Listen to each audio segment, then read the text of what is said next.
Good day, everyone. It's the 27th of January, the day before the Rumble of Royalty, as Matt Hardy calls it. We call it the Royal Rumble here. One of the Big Four shows, one of the Big Four pay-per-views for WWE. This is the first one of the year 2017. I am joined, as always, with my co-host, Mister Doctor Senju from the land of the rising sun. Good evening to you, sir. Hello. How are you? Oh, I'm nothing well. to say. Yeah, okay. How are you? I'm well. Yourself? A bit haggled, I think, a bit messed up, but honestly, I'm fine. There's too much to do on the weekend. Too much to do on the weekend again today? Yep. Somehow I had too much sake. Somehow.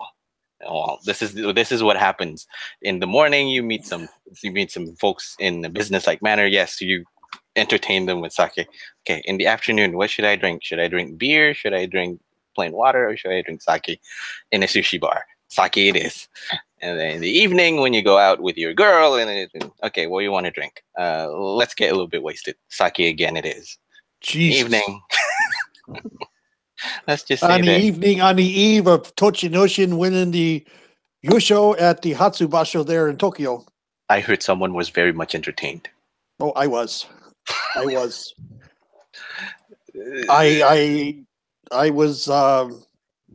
very happy for the man. It's his first time. You know, he's come back. He had severe knee injuries, both knees, back in 2015, and he's shown that you can come all the way back and win it all. Mm-hmm. So we got to give him props for that. Congrats, because the whole thing, the most that I know about it is that it's just a surprise that someone like him won, because people are gunning for Hakuho to win, and then suddenly Hakuho withdrew. Yeah, he had injured toes, I guess, something wrong with his feet. Mm-hmm. So he couldn't plant properly. But be that as it may, we're joined we have formed an esteemed panel. One will be late today. That'll be Cain tonight. He should be here by 10:30 Eastern time or thereabouts. We're also joined by a woman from Germany.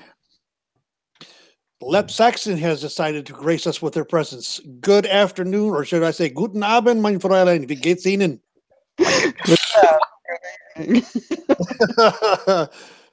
Yeah, I know some German enough to get in trouble. Yeah, you do. Kinda. Sorta, kinda. Anyway, moving on. We're also joined by Undertaker. Oh, was it? It's Boss Undertaker Brave from Cage Side Seats, so she's known as. But that's the only time that'll be referenced here.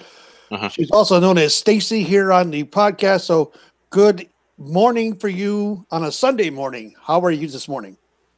I'm good this morning. How are you? I'm well. I'm alive. I worked all night. We're good. Oh, that's good. Look who decided to show up. Yeah, I see. Half an hour early. He showed up early. Perfect. I have a terrible sense of time. That's okay. You do. We're just getting everybody introduced. You see who the surprise is here, don't you, Cain? I'm figuring out who everyone is. Okay, figure out. We're also joined by Matt Rodgers. Good morning to you, sir, from the great state of Iowa. Yeah. Good morning, everyone. My name is Matt Rodgers, and if Johnny Gargano does not win the NXT title tonight, I will be mad online. Matt online. I'm looking forward to that tonight. You're going to show up where we all hang out? Where do you? Oh, over in the live threads, or yeah, over in the threads. I may.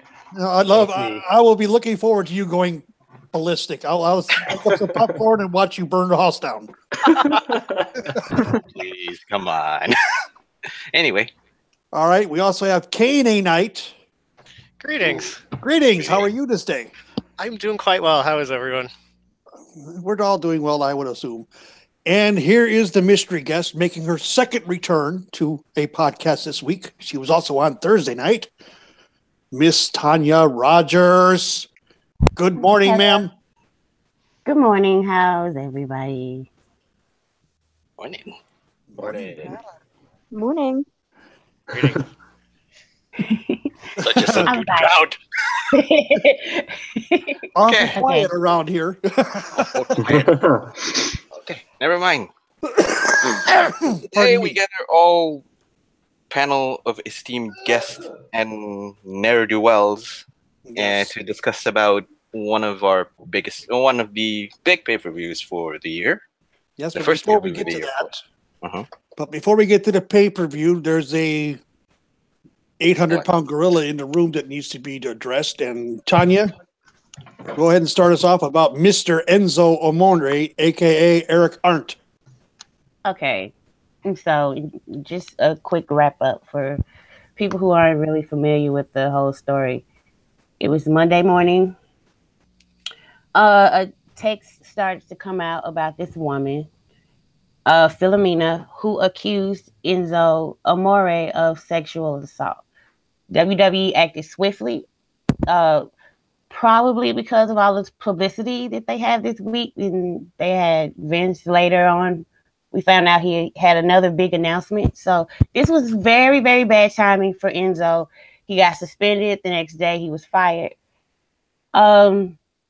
This girl alleges that at a hotel in Arizona, she was plied with so many drugs that she was unable to defend herself, and her friends, helped him sexually assault her, and she was pretty much out of it.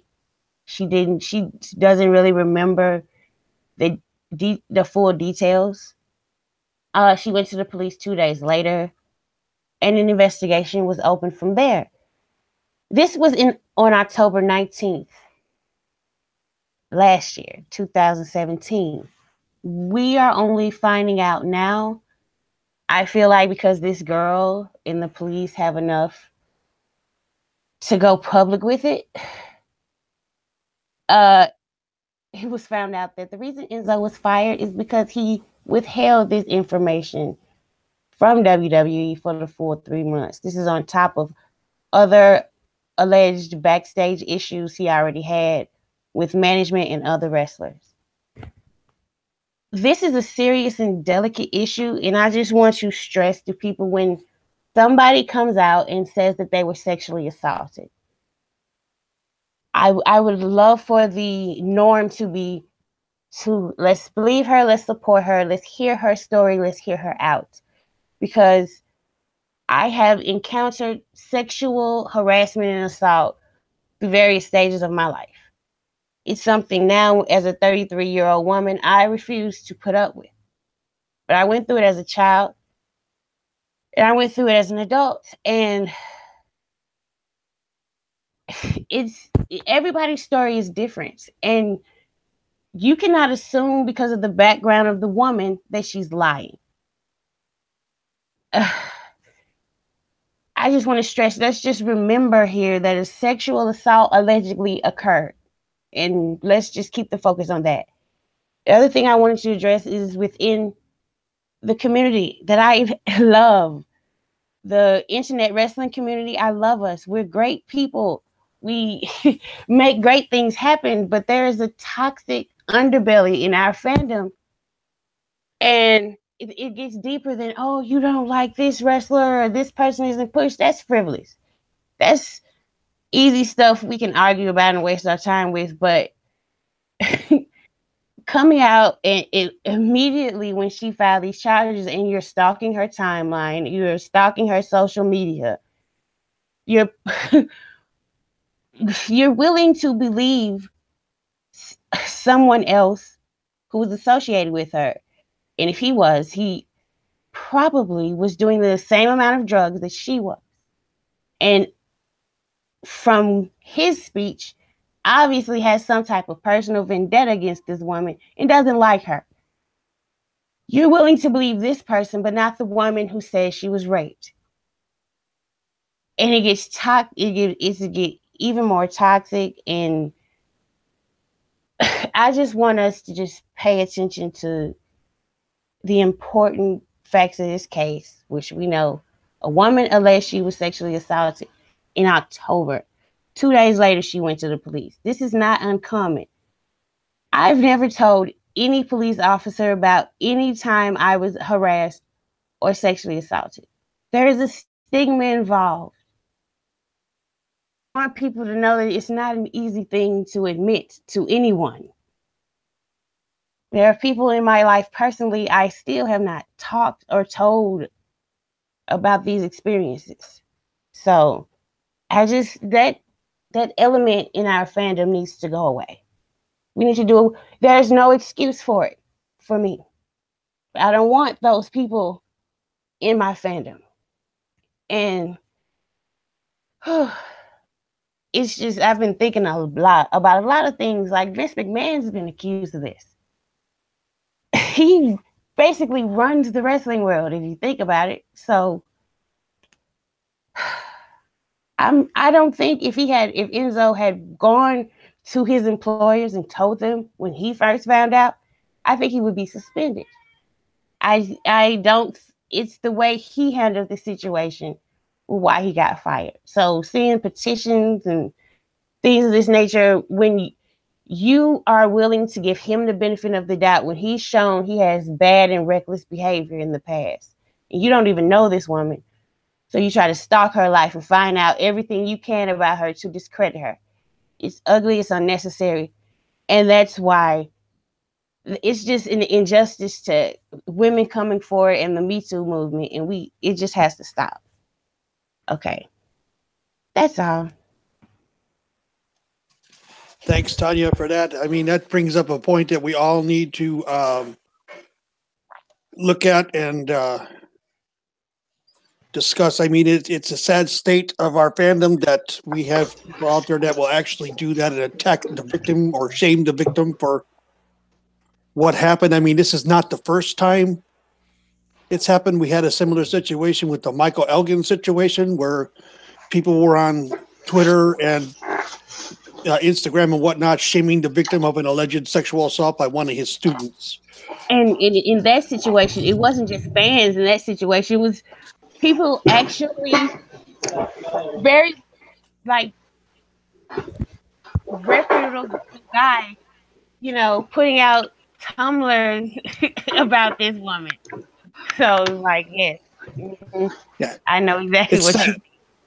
It's very sad. I mean, it's a sad state. It's a very sad state. Anybody else have anything they want to say about this? Well, I think Cain, you got anything you want to add? I think it even stretches beyond our fandom. I mean, you look at the state of politics in the USA right now, and there's some, related ugliness. Yes, I agree. Into the entire, scene. So there's a whole lot of. It's a giant problem in more than just our fandom. True.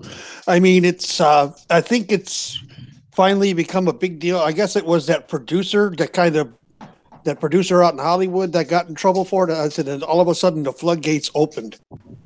I don't remember exactly when that happened. I think it was like late last summer that broke. About September or October, where Harvey Weinstein got himself in hot water. Yeah, basically. that was like the opening of the floodgates. Because now let's see, we've had several incidences in pro wrestling. We've had incidences in government. We've had incidents within mainstream media, i.e., the Today Show and Matt Lauer.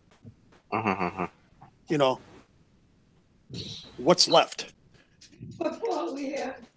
I mean, there's a lot of things that could be discussed about it, and it's good that the exposure to what's actually what is not acceptable in our society and what's acceptable in our society. To them, it might just seem that it's not offensive to some, but then again, not many people not a lot of people share the same thought as it, because in general commonplace, taking advantage over someone isn't really a good thing to do. And taking advantage of someone sexually is an extremely terrible thing to do. Because who knows how the due process or what happened with any of the victims. Probably they were duped to be trusted by this person, being blackmailed, or any of the above, or all of the above for that matter. But yeah, and it's good that more and more of the stories are coming out. But You know, I forgot to mention the football with Ezekiel Elliott here in the United States, and the Larry Nasser thing where he just got another 40 to 175 years by the court in Michigan. So in Lansing, Michigan. So there's that. I mean, it's just it's become a prevalent thing, and you know, in our fandom, I see Tanya's point that our fandom, we have people that go after the victim, they don't go after the wrestler, and that has got to stop. That's got to change. Because they don't want to bleed. Because they don't want their heroes, quote unquote, the people they put up on the pedestal, they don't want them pulled down. Yeah. Everywhere else, they want to put them up on the pedestal, pull them down, but in every other aspect of our life, they want to put them up high and then throw rocks at them and tear them down. But in wrestling, you don't really see that with the fandom. I agree with that. It is worse because it's children. What's that, Stacey? I'm just saying, yeah, I agree with that. It's about putting yourself in her shoes, and you're already doing a very brave thing, going to the police and talking about this, and then imagine, getting hate or getting people online saying they don't believe you and stuff. That must be a very hard thing to also go through afterwards. So it's just believing someone first and just being supportive instead of victim. Yeah. Well, and like Legends Lover told me, my wife, she said the one in Michigan was, what makes it 3 times worse is they were children. Most of them were underage. Just terrible. Yeah. That's just. I hope Bubba takes good care of him in prison. Sure, why not? And yeah, I believe the counterweight where people were saying that, well, some people are arguing that, yeah, I don't believe her because I just thought that people are proven innocent until proven guilty. Yeah, but still, she's a victim. We should help her in any way possible. Here's my whole thing with that. Why do you feel like you have to tell somebody you don't believe her? Yeah, that's the question. Because some of the people are saying that, well, I don't believe her because she, again, I only want to prove the law. I don't know that matters. In my opinion, I say, well, you can do that. The only problem is you don't say that and then not do something with the victim. She's still a victim. Only 6% of rape cases go to a full conviction. Yeah, but to me, I think you have to help anyone. You have to help anyone who's in trouble. Yeah. When they say that they are in trouble, when they say that, especially when they come out and say that I am a victim of sexual assault, like, yeah, what can I do to help? That's my stand on it. Some people are saying that no, I'm not going to believe that because, well, I'd rather see how the legal proceedings go through. Which, okay, fine, that's where you stand. It's just that you don't see that and then not do anything. I don't understand. Like, you don't have. It's not your job to vilify Enzo. I have not said anything bad about him. I have not turned him into a monster. Yeah. My whole point is, what is the harm in helping someone who said they was a victim? If they're lying, that's on them. That's not on you. How does that make you a bad person because you believe someone who said something horrible happened to them? Exactly. Yeah. I mean, it's within. I think it's within our ability and our power, and to our extent, to help people, at least inherently. Because when you're in trouble, the first thing someone else would do is that, are you okay? Do you need help? How can I do to help? What can I do to help? That should be the first thing, yes. Yeah. And I always stand with that. Because no matter what the proceedings are, the way I see it is that person is in trouble. What can I do to help? Well, like I said Thursday night, my wife, she was a victim of sexual assault at age 15, and nobody believed her. I know that. And think it's a little bit of a two-sided street. On the one hand, of course, I don't think you should. You, I think I retweeted. Someone put it very, very well. That okay, I get it. No one wants to believe that their friend, their hero, their idol, whatever, is capable of doing something so horrible. But meaning the victim is lying. In the end, what it boils down to is you don't know. None of us know the reality will come out, and basically, it's not so much like. I mean, you can say, oh, I don't really believe that he is capable of doing that, but I don't know because we don't. So that should be the way we should act if you're inclined to believe if you're inclined to believe the person who is accused. If you're inclined to think no, they didn't do that, but you cannot say outright, well, the victim must be lying because that would be disrespectful. Yeah. Number one and number two, that's just you jumping to conclusions when you don't know anything. Yeah. Why in the world would you want to say, I don't believe her? Yeah. The most that you can do is just help her out. Rather than outright go say, I don't believe her. She must be lying. That's just that's just narrow minded. So many. That's much. That's just narrow. I don't believe her. She's lying. Look at her. As Tonya said, they were going through her social media. Why the hell would you do that? It's one thing not want to believe that Enzo is capable of doing that, but it's a whole different thing to want to think that the person accusing him is definitely alive. Two different things. Yeah, and I think that in terms of doing offensive things that are deemed offensive to the general populace, it all revolves around the individual, whether you know or not. Because, well, it's subjective, basically. Doing something offensive is very subjective because it has everything to do with the person as an individual or a community or in a group or society. His moral beliefs. I don't want to touch on it, but religious standing as well. What he sees is not offensive might be actually generally very offensive to everyone else, and what we figure is not offensive might offend him as well. But yeah, it's all revolves around that. But yeah, I think that in this case we just help out, try and do our best to just help out and try to make make the world a better place, and and to a smaller focus, make our fandom a better place as well.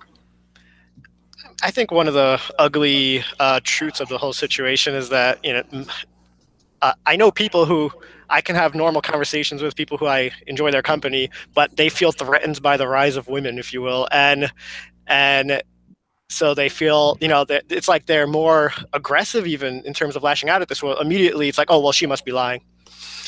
And it's really ugly. Yeah, it really is ugly. I mean, I could understand from one side of the coin why they feel threatened, but it doesn't necessarily mean that when the rise of women is coming up, it's just that you're not being threatened. It's just they're getting more aware. They're getting more exposure. They're getting more awareness. Yeah. Which is good. But yeah, I mean, again, thanks, Tonya, for sharing that little tidbit.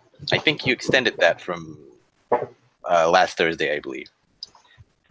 Yeah, I've been thinking about so much stuff about wrestling, and I liked a lot. Like I said, I liked a lot of bad people when I was growing up. When I was a child, I didn't know these people were doing all of this. So yeah. And let me be the first to say, I think from all of us, I think you're a very brave woman for admitting to that, and we're with you if you need anything. If you need anything around that predicament, of course. Yeah.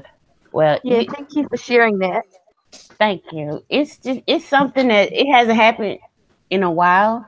Mhm. Since I became a mother, it was like, okay, I have to protect myself and my children. So, Of course.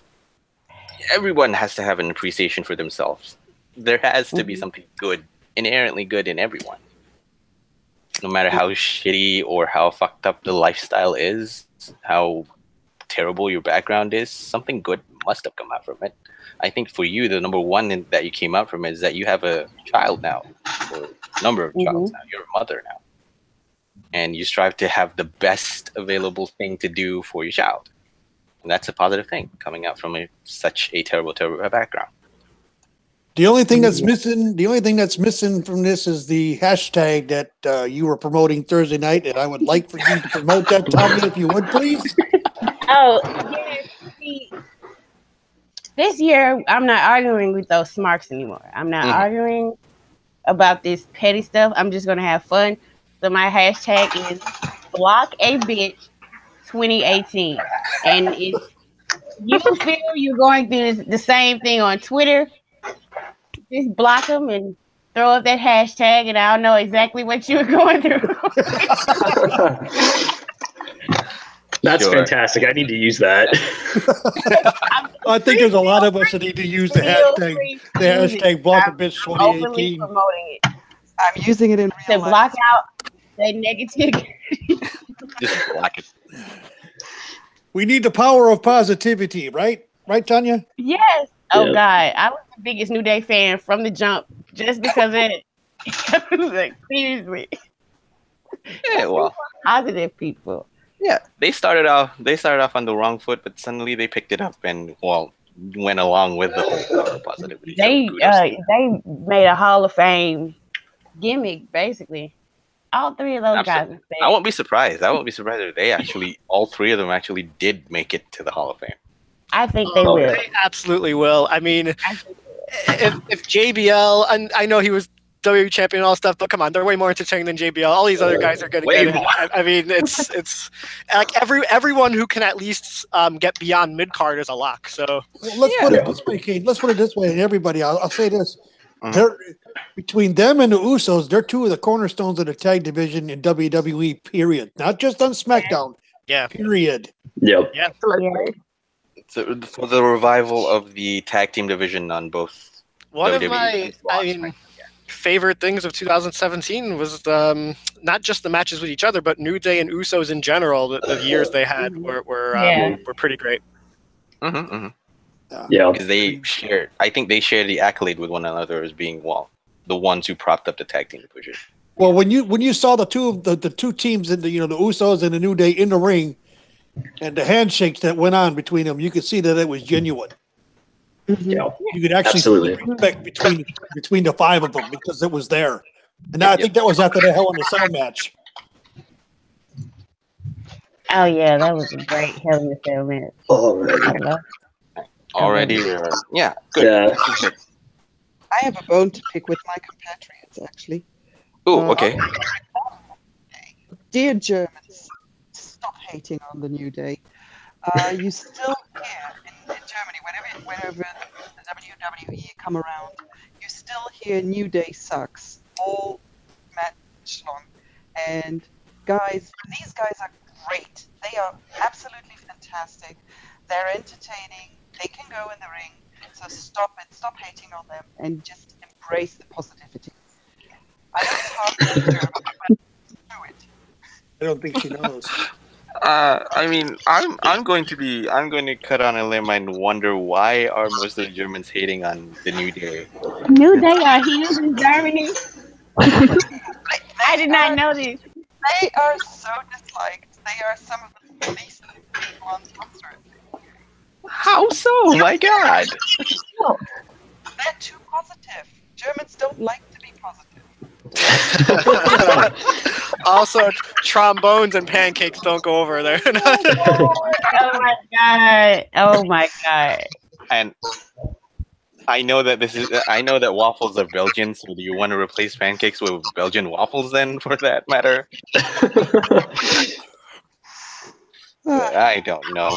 I know I can understand that wrestling is subjective to a point because people like what they like and people dislike what they dislike. That's why there are some. That's why we have the community as we are right now. But sometimes the dislike stems from things that are universally like the New Day. I really have to discover why are they disliked in Germany. Yeah. I really do.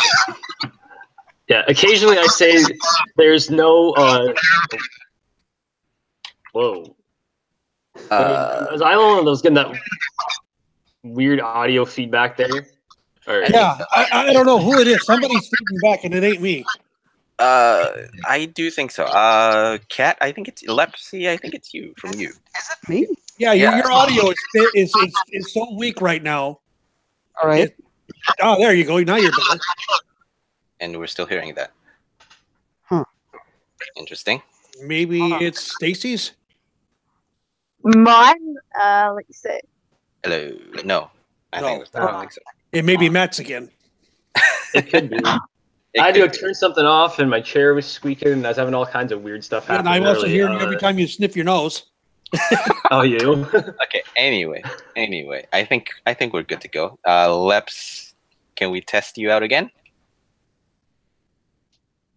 Go ahead and unmute And yourself, Lepsy. she's there or she's not there.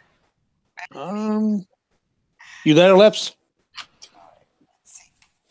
I think she's gonna fix the audio. Okay. Okay, I think that's what she's doing right now. Mm-hmm. I just cut her audio level up again. Okay. Lepsy, you there? I'm here now. Okay. We hear you a little bit faintly, so yeah. Sorry, folks. We are doing technical We're having stuff. technical issues live. here. We're having technical difficulties live on a live stream, but never mind. It happens.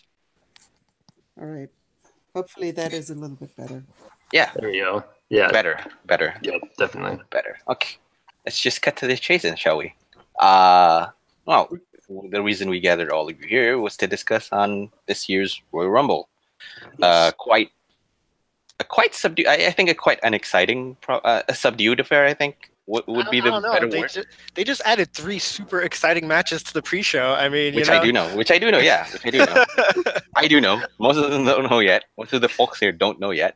But I told them on the pre-show. So okay, the matches that were added, plus the ones that most of you have generally known, of course, was the singles match for the United States Championship, Bobby Roode versus To Be Determined. To be announced. Yep. Who do we think? Let's stop right there. And Okay. We've got, like you said, Bobby Roode versus To Be Determined. To be determined or to be announced. All Sure. right, Tonya, who do you think the opponent's going to be and why? Well, I feel like, it'll be Dolph because he gave up the United States Championship and walked out and hasn't been seen since. And that's what makes the most sense. But I can also see it be Mojo to kind of psych people out because they think it'll be Dolph. So I'm gonna go with those 2 choices. Dolph and Mojo. Mojo and who? Dolph Ziggler. Okay. Cain. I kind of hope that to tease how much of a predicament AJ Styles is in later in the show that they Daniel Bryan lets the Bludgeon Brothers fight Bobby Roode in a handicap match for his title and that they can kind of co-hold the US title, but I don't think that's going to happen. I think it's going to be a low card guy like Aiden English or something just to get Bobby Roode a quick win and maybe get a Rusev Day promo kind of a thing going on. Oh God, Rusev Day. Why? Yeah. You're one of the proponents who don't really like Rusev Day, isn't Oh, it? I love Rusev. I love Rusev Day. Oh, who doesn't like Rusev Day? I don't. That guy. Oh, really? Oh, okay. Oh, I'm sorry. It's all right. Well, you should enjoy watching Bobby Roode beat Aiden English then in this scenario. If it is Aiden English, I'll be like, I probably won't see it till later on tomorrow night while I'm at work because I'll be sleeping during the show. Okay. Of course. Kat, what do you think? Who do you think will be the opponent and why? I don't know. Somehow I'm afraid it's going to be boring Corbin because WWE doesn't want us to be nice. Wiley Corbin. Oh, you did. Boring Corbin. That's a good one. Yeah. Let me just write that down. The boring Corbin. I don't know. Yeah, I somehow I can see him being the one, or maybe Tonya is quite right. Maybe it's Dolph. Okay. Dolph or Baron Corbin. Okay. Or boring Corbin. Or boring Corbin. Okay. I like that. Okay. Boring Matt? Corbin it is. Yeah, I think it's gonna be Dolph because it would be super weird that he gave up his belt and he was like, yeah, nah, I kind of want it now. But that's SmackDown Live booking this entire year. So, just to pick something out of left field. So it's not just Dolph. Sure, go ahead. EC3, I guess, is coming back soon, or he's been spotted in Performance Center, I guess, or something like that. So I'm going to go with him as my official guess. So he's not going to be in the Royal Rumble, but just fight Bobby Roode. Interesting. Yep. Yeah. Because Or both he of them might- have history. Both of them have history in TNA. Yeah, they do have history in TNA, so there's that. They can work with that. Yeah. Interesting pick. Interesting, very interesting pick. Face Boss.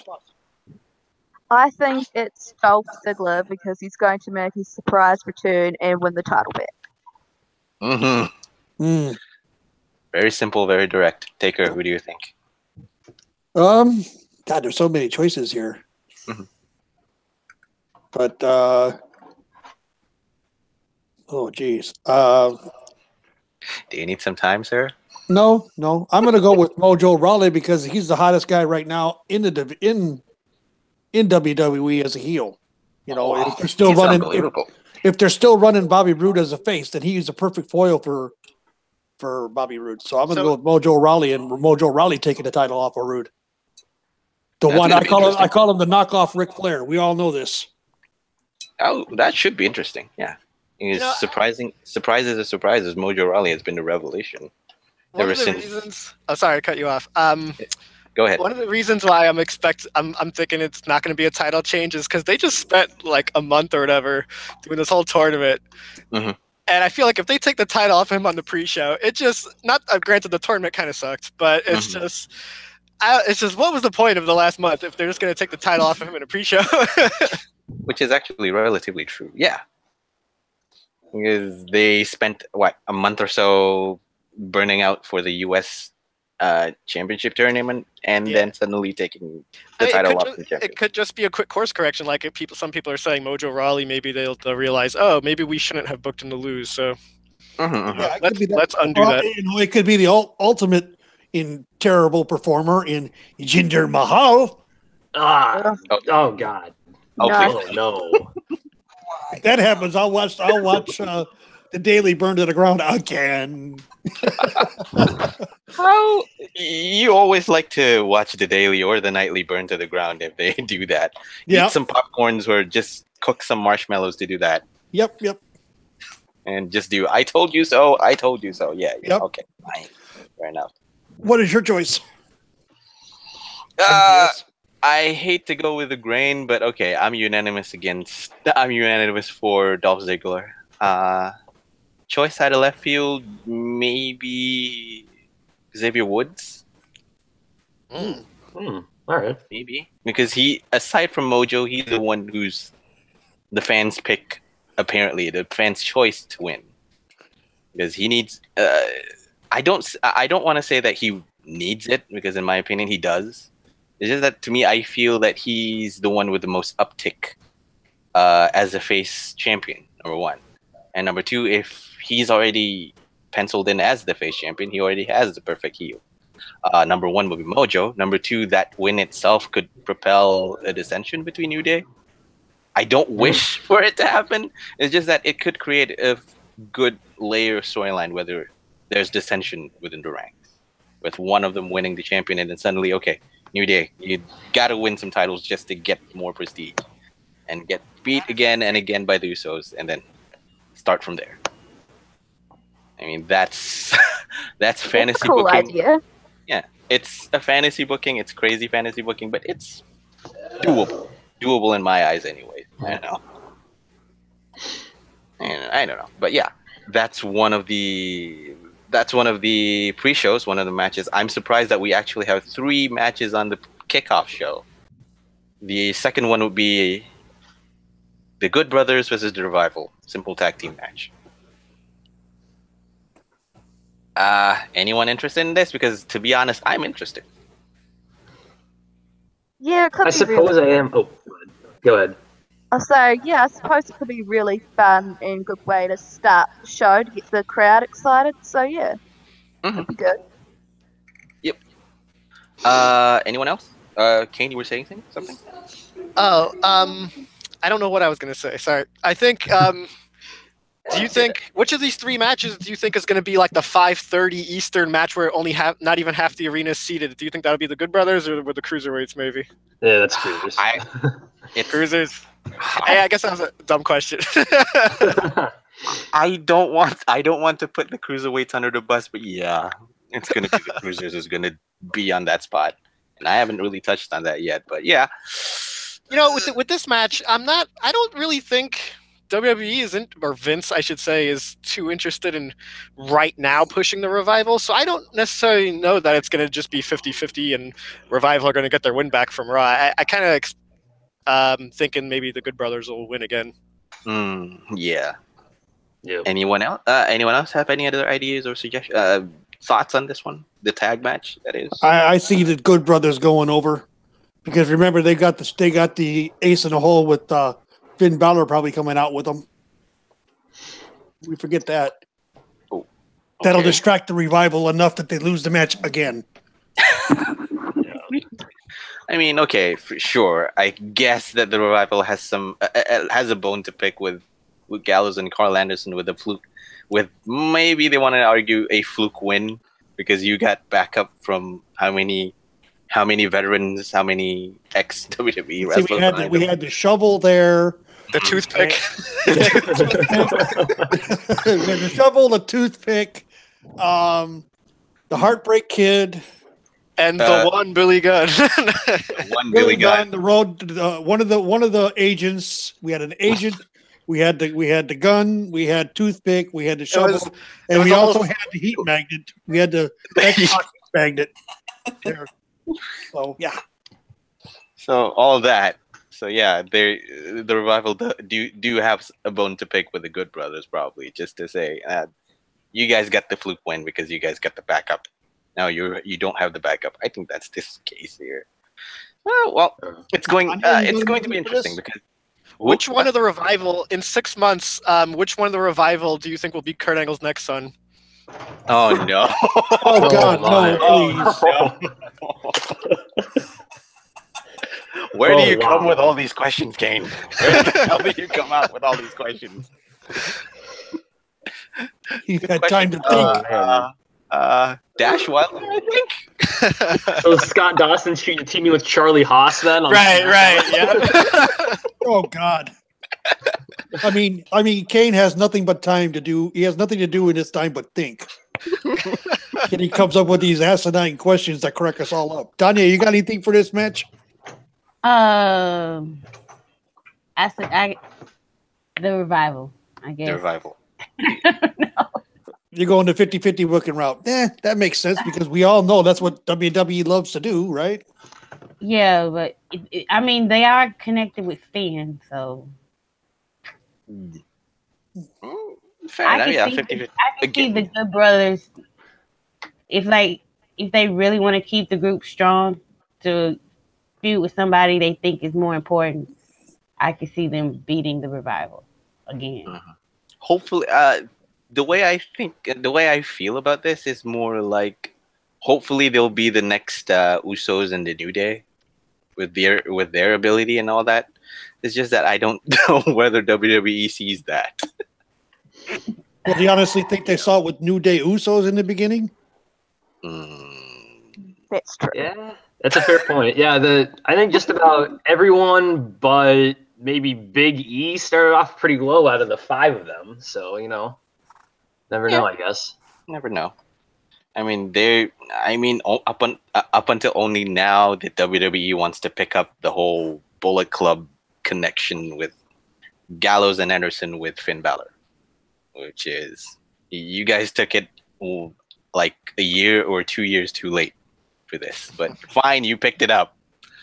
Let's see what happens. Well, I think they wanted to hold that back for a while because of the fandom in the universe wanted it so bad. They're like, well, if they didn't want it this bad now, they can wait to get it, and then when they get it, they'll appreciate it more. So Yeah. classic WWE booking 101 then. Yeah. Yep. Pretty much. Fair enough. Okay. So, who has the revival peg for the win? Tonya? Anyone else? I'm going revival, I guess. Okay. That's for Matt. Anyone else? Kat, have you Lepsy? spoken on this? Or yeah, Lepsy, have you spoken on this? I haven't spoken on this, and I've been quiet because I don't really care for either team too much. So Uh-huh. Okay. Fair point. I think it's going to be a great match, but I'm not sure either team can have me warm up to them with it. So yeah, I'm passing on this one. All right. Abstained. Cain? Did you have your say? I'll go with the Good Brothers. Okay. Stacey? I'm going with the revival. All right. All hands Wow. on the revival then. How about you, Taker? That means you and I have. Good brothers. Okay. And I think Tonya took revival, if I'm not mistaken. Yeah, she did. Okay. So that And means you- I have a tie. We have a tie now. The only split I have is I'm going to go with the revival. That's fine. I don't care who you go with. Yeah, because I think this is basic WWE 50-50 booking, number one, and number two. If either one of them wins or loses, doesn't really matter. But hopefully they'll start a feud off just because of that. That's it.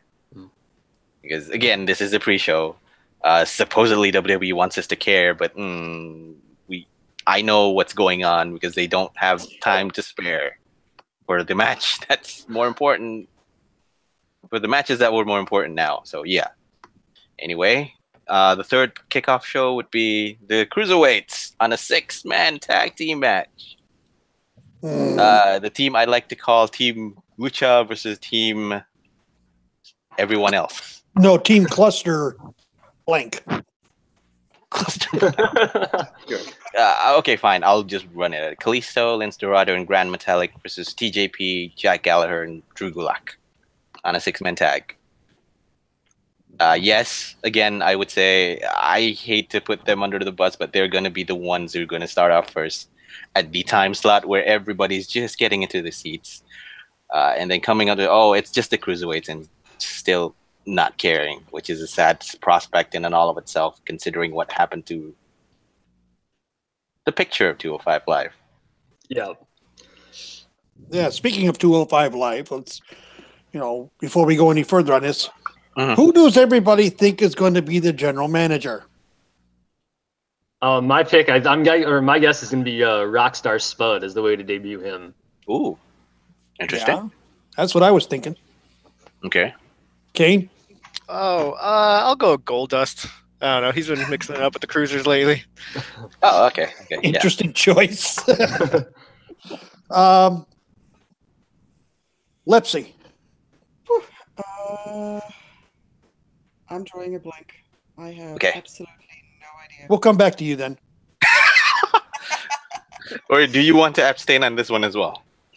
I think I'm going to have to abstain as well. I'm terribly behind. I'm currently trying to catch up on NXT, and next will be 205 Live. So Okay. That's Fair enough. Stacey.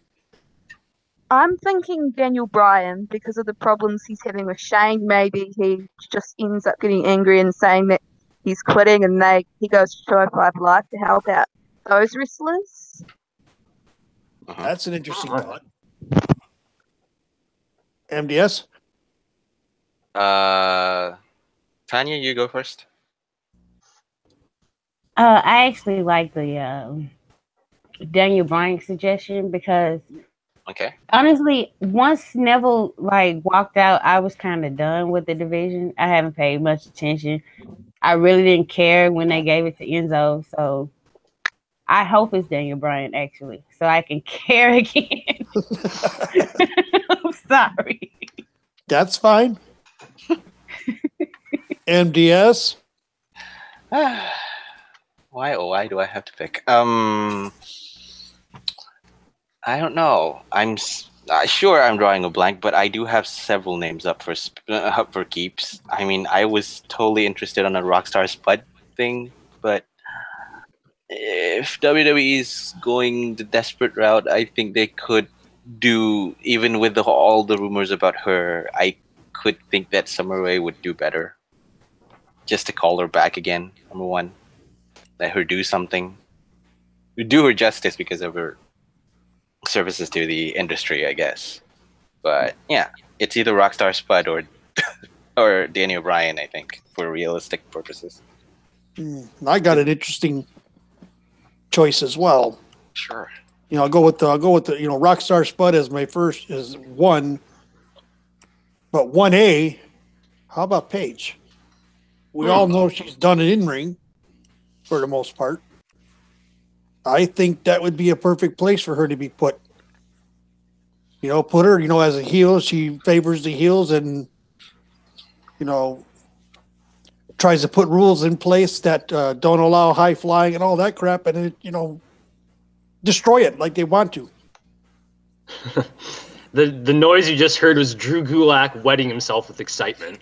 You get to do his 270-page PowerPoint. Yes. 274-page PowerPoint on why he thinks Paige is excellent for the post of general manager of 205 Live. Yeah. Really? Yeah, really. I have my reservations on PowerPoint presentations just because of this week, so I'll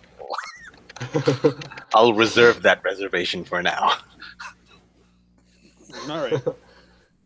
Anyway, I mean, again, like I said, these 3 are the kickoff shows. If you want to miss it, I think it's understandable why you might miss it because, well, with all the build-up with the men's Royal Rumble and the women's Royal Rumble match, especially the women's Royal Rumble match, they're going to spend a lot of time hyping up for these 2 spots. But before I touch on these 2, we have 4 big elephants in the room that we need to point out. Well, let's start with the fun one first, with the Usos versus Chad Gable and Shelton Benjamin, or as far as I remember it, the American Beta, with a 2 out of 3 falls match for the WWE SmackDown Tag Team Championship. Boy, this is going to be fun. Oh yeah. I mean, they have actual beef. They have actual storyline.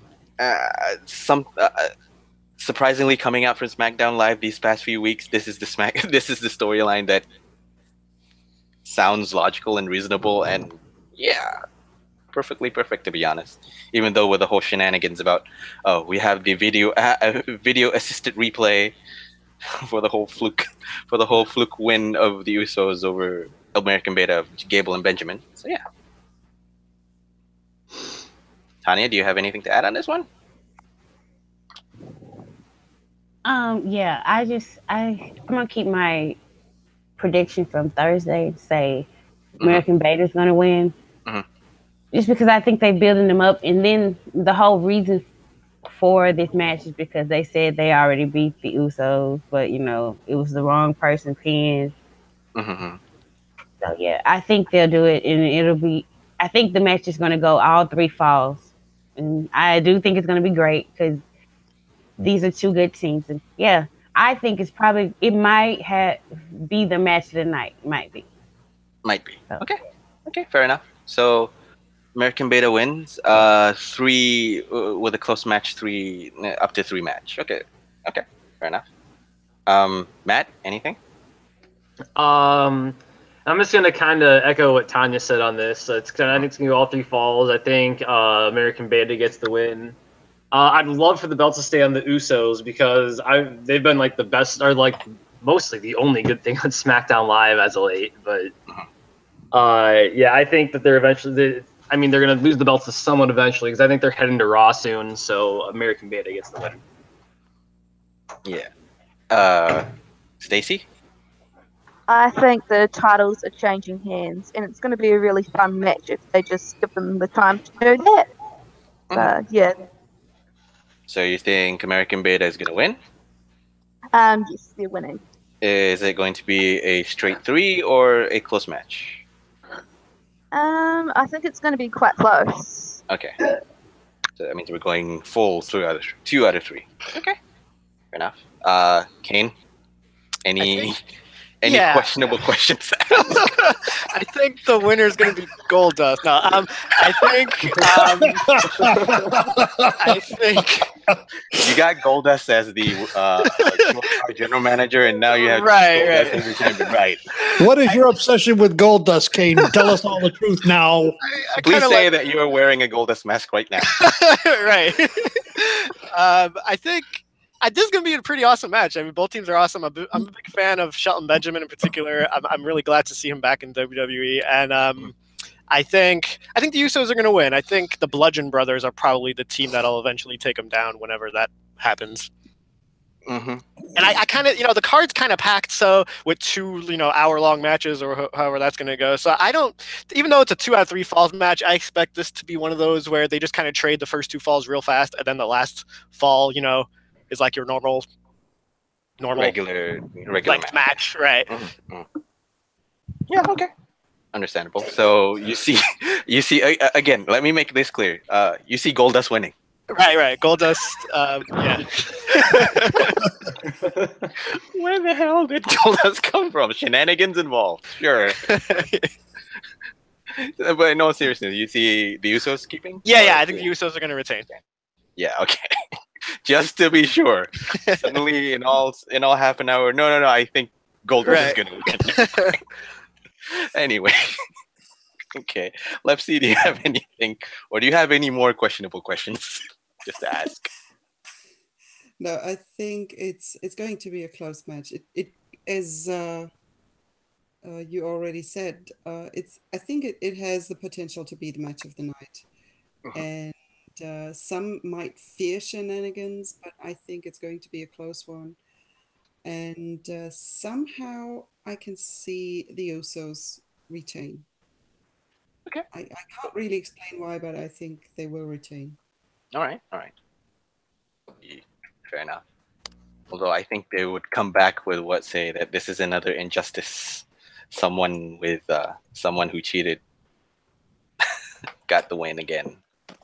In the video assisted replay. But anyway, anyone else? Taker, I think you're the one last. Oh, let's see now. I went with I'm going with the Usos again, just like I did the other night. Of course. And it'll go 3 falls, but the Usos will retain because it's it just depends on what kind of match they pull out of those 2. That's the key.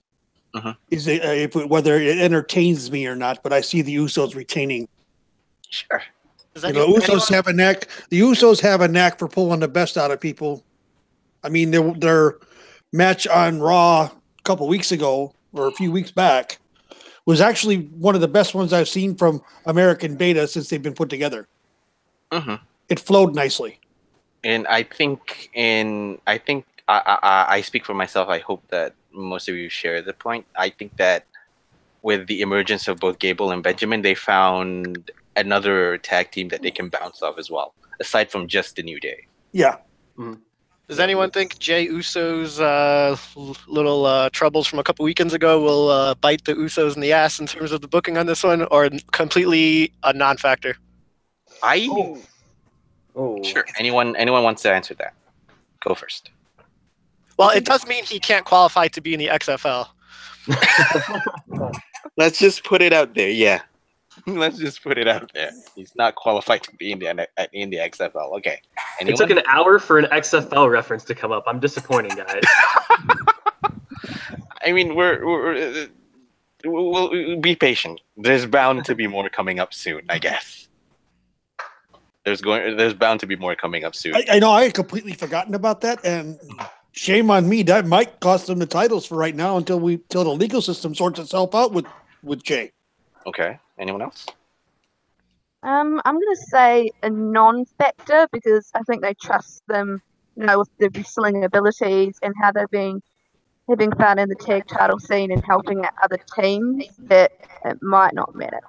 Yeah, I mean, but who knows? I mean, it doesn't. I say no. Okay, It's not gonna matter. it's not gonna. Yeah. Family there. Come on now. No, absolutely not. All right. I mean, the way I say, okay, it could be a factor maybe because just WWE wants to punish someone for you did bad, so you fucked up. That's a fake punishment, okay? Yeah, but no. Vince McMahon is just going to do Not Vince really. McMahon kind of thing. But Yeah, Vince is going to Vince on it. No. yeah. But I also see the other side of the coin where not going to be a non-factor because, well, they did their due process and say, okay, he's guilty. He already got punished on that. So, okay, done. I don't know whether that means that WWE is going to give him a pass or WWE is just going to give him a smack just because I say so. Damn it. Yeah.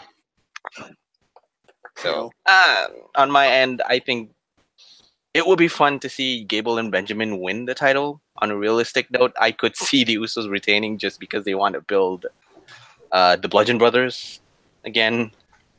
Probably so. I hope that the Bludgeon Brothers experiment worked this time, because to be honest, I very much prefer back when they were known by their full names of Luke Harper and Eric Rowan rather than just Rowan and Harper. Let's just put two other names into that basket, Luke and Eric. Which act do you think will be the next to lose part of their name? I have an idea. And you'd be surprised on this. What Dolph is it? Ziggler. Dolph Ziggler. Is he just going to be Ziggler? Dolph? What's he going to be? He's going to be either or. It's going to be he loses his surname Ziggler, or he's just going to lose his name Dolph. Right. That sounds. That's how he took off December or whatever to reconsider his career. That's what he comes up with. And he comes back. Okay, I see more along the lines of Aiden English losing Aiden and just being English and Rusev.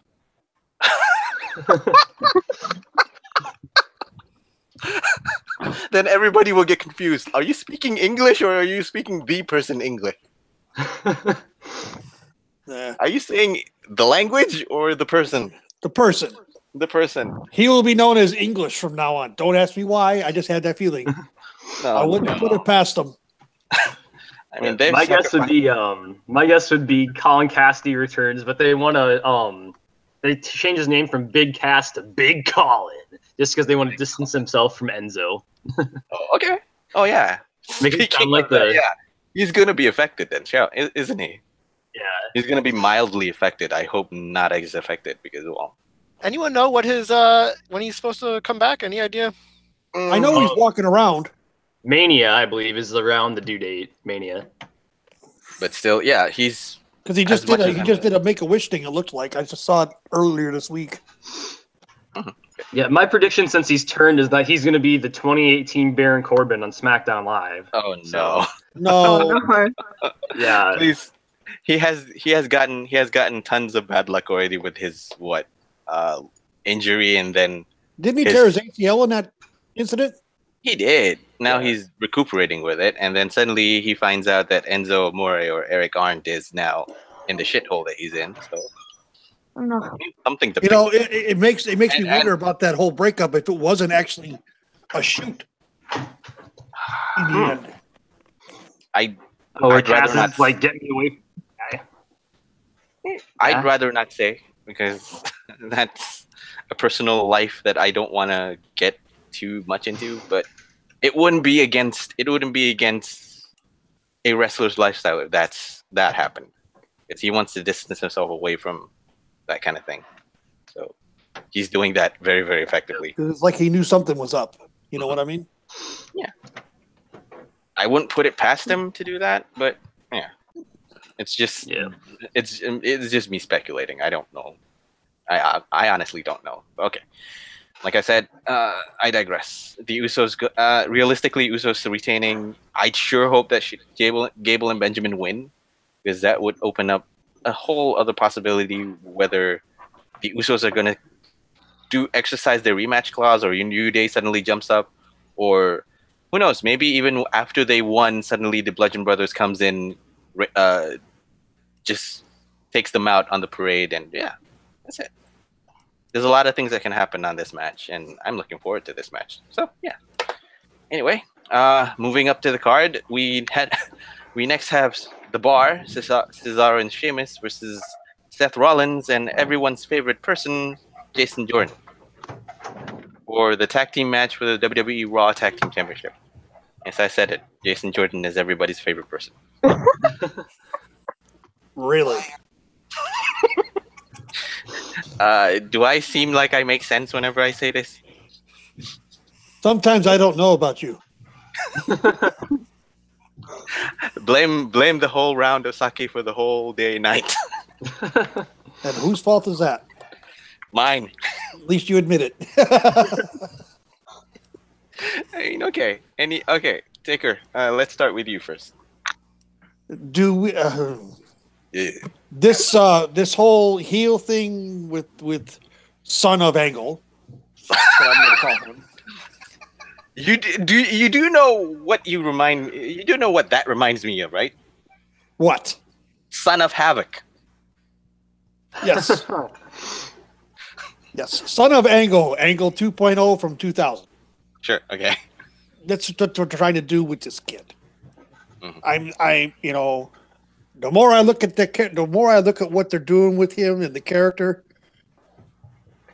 Yes, even though he's with the face Seth Rollins, he's still doing the heelish things, and the more times they win, the more pompous and confident and overconfident and arrogant he becomes.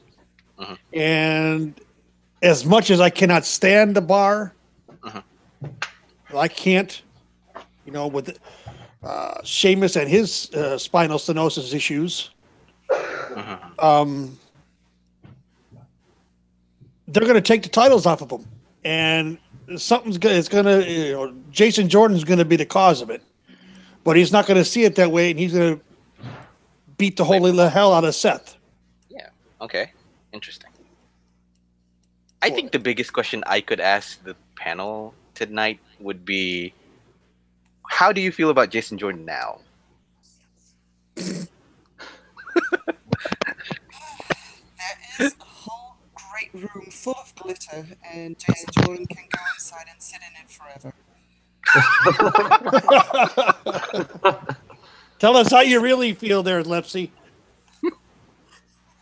Seriously, oh gosh, he is probably the one character currently in WWE that I hate the most. I cannot wait for him to get his ass kicked all the way to Kingdom Come and back. And I cannot wait for the day when Seth snaps and takes his head off with a super kick. Just interesting. Very. He can go and sit in glitter. Seriously. And comes out looking all glittery and stuff. And suddenly Velveteen Dream comes out and you just stole my stick. You just stole my stick. Either Dream or Goldust again. Thanks, Cain. Now I'm remembering Goldust. I always have my ears perked up to hear that. Hey, goodness. All right, Cain, your thoughts on it. I like where he is right now. I think the heel, the douchebag heel, Kurt Angle 2.0, whatever you want to call him, I think works. When they first did the angle, and he was like a straight up baby face. It was just awful. So I like where he is right now. I don't really need to see him in a team with Seth Rollins, though. I want that team to sort of dissolve fast and move on. I sure hope so. Because the more I see Seth Rollins, the more I suddenly have empathy for the guy and sympathy for the guy. He looks like he doesn't want to be around Jason Jordan. Anyway, Tonya, do you have anything to add on this one? How do you feel about Jason Jordan? That's the biggest question. I like Jason Jordan. I think he's funny. And, I like heel characters who think that they're the good guy.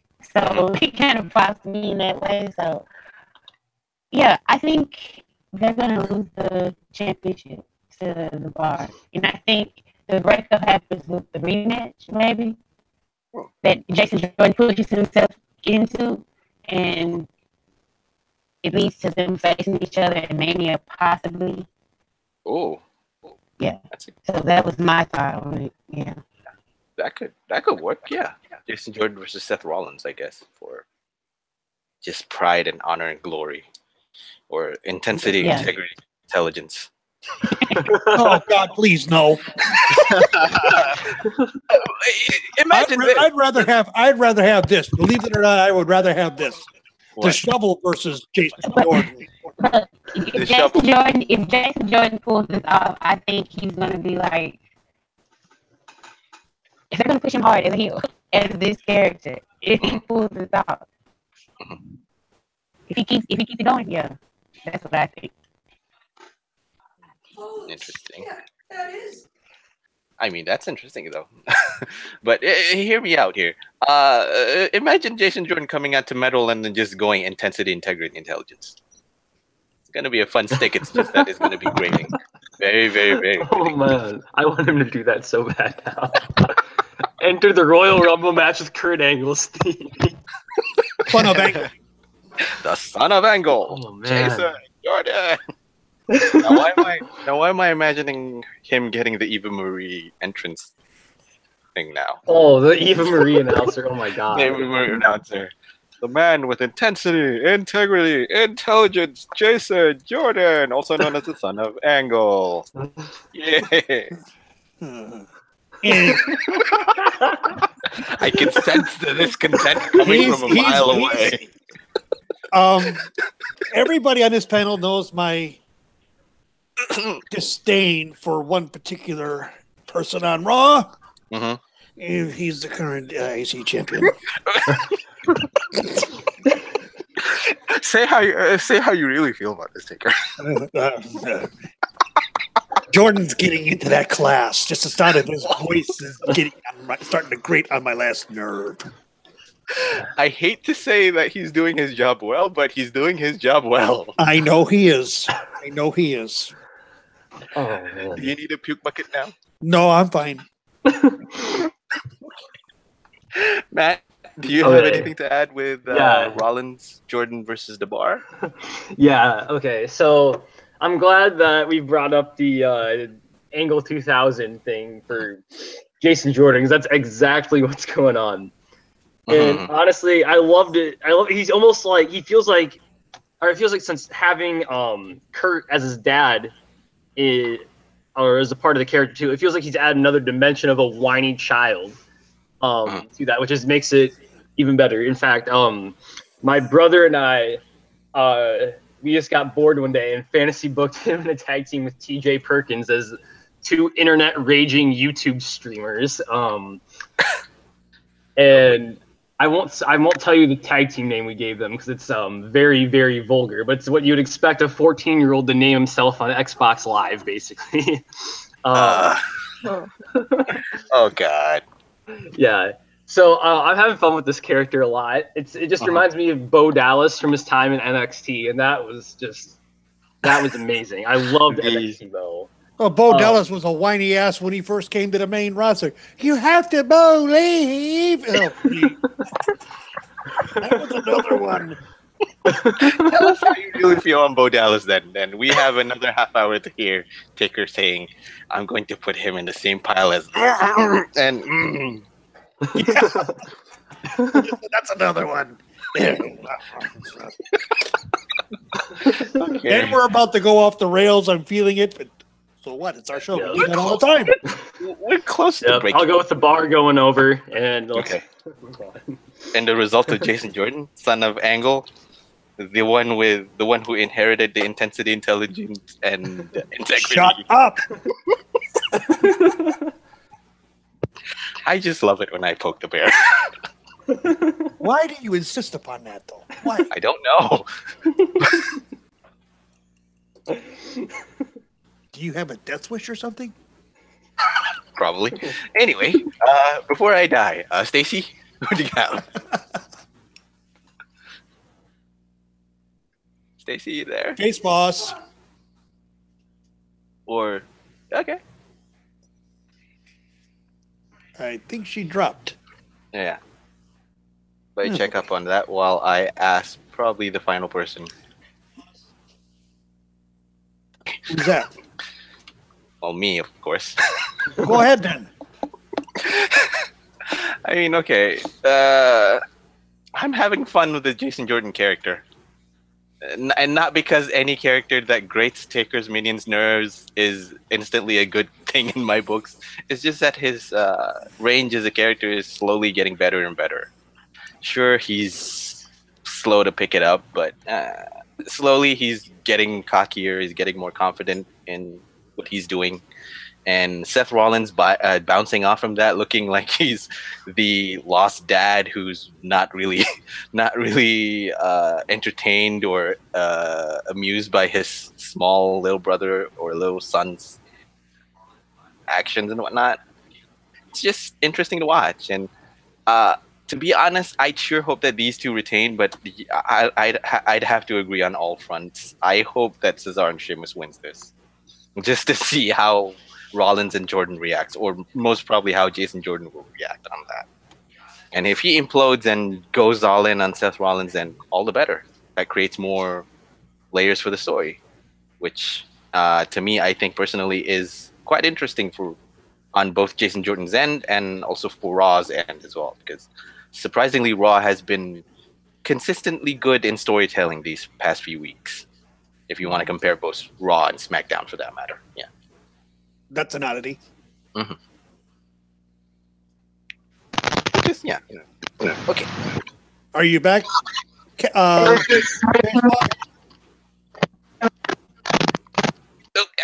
She's having audio issues too.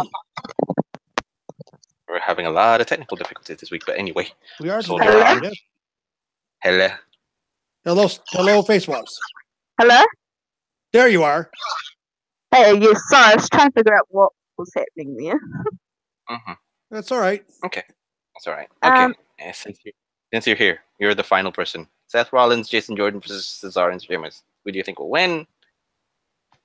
I think they're dropping the titles and the bar is going to win. Haha.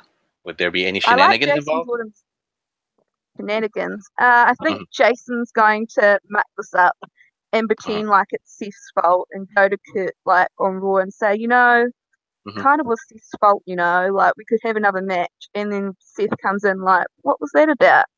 And he's like, well, I'm just trying to get us another match here. And that's where like the tension starts. And then that's when he just like Seth's just like, I can't do this like team anymore. And Dean's coming back around, and then Jason like attacks him from behind. All right, fair enough. What were you saying about Jason Jordan? Me? Oh, I was just saying that I think his character right now is working. He's coming across as a spoilt brat who's entitled and who just doesn't understand like why the crowd doesn't like him. Like he thinks he's like, oh, you know what, I'm awesome. Like, what's this about? And then Seth's like reactions to everything is pretty good.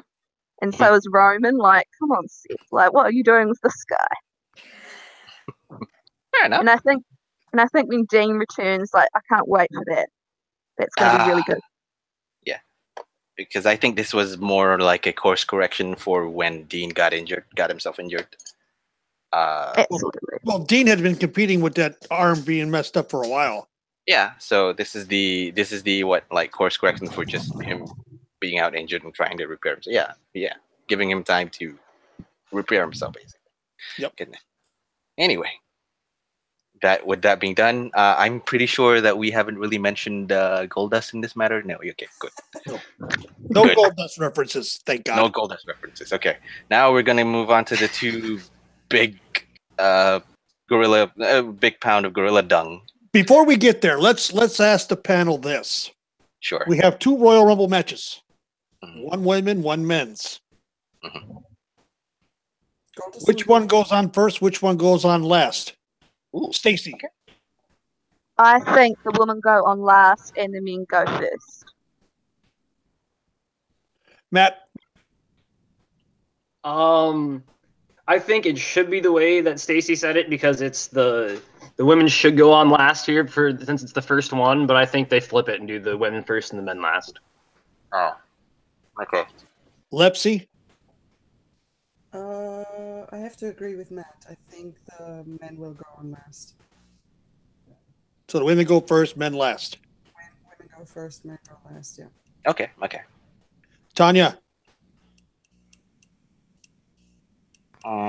Well, before the incident with Enzo, I would have said the men go on last, but maybe WWE wants to divert attention. So once again, they use the women and they have the main event to go wrong. Look, I have no love for corporate thugs. Okay. I know. So, I know that. By the way, Tonya, I think your audio is trying to break up a little bit. So just pointing that out. Okay. Okay. We hear static a little bit. So, but yeah, I agree. Sounds like she's but in I'll a save my swimming pool. reservation. I'll save my reservation for later. But hey, never mind. She's in a swimming pool. She's gonna have fun if she's in a swimming pool. Right. That's all we're here for, is to have fun. Cain, what's your thoughts? Women first.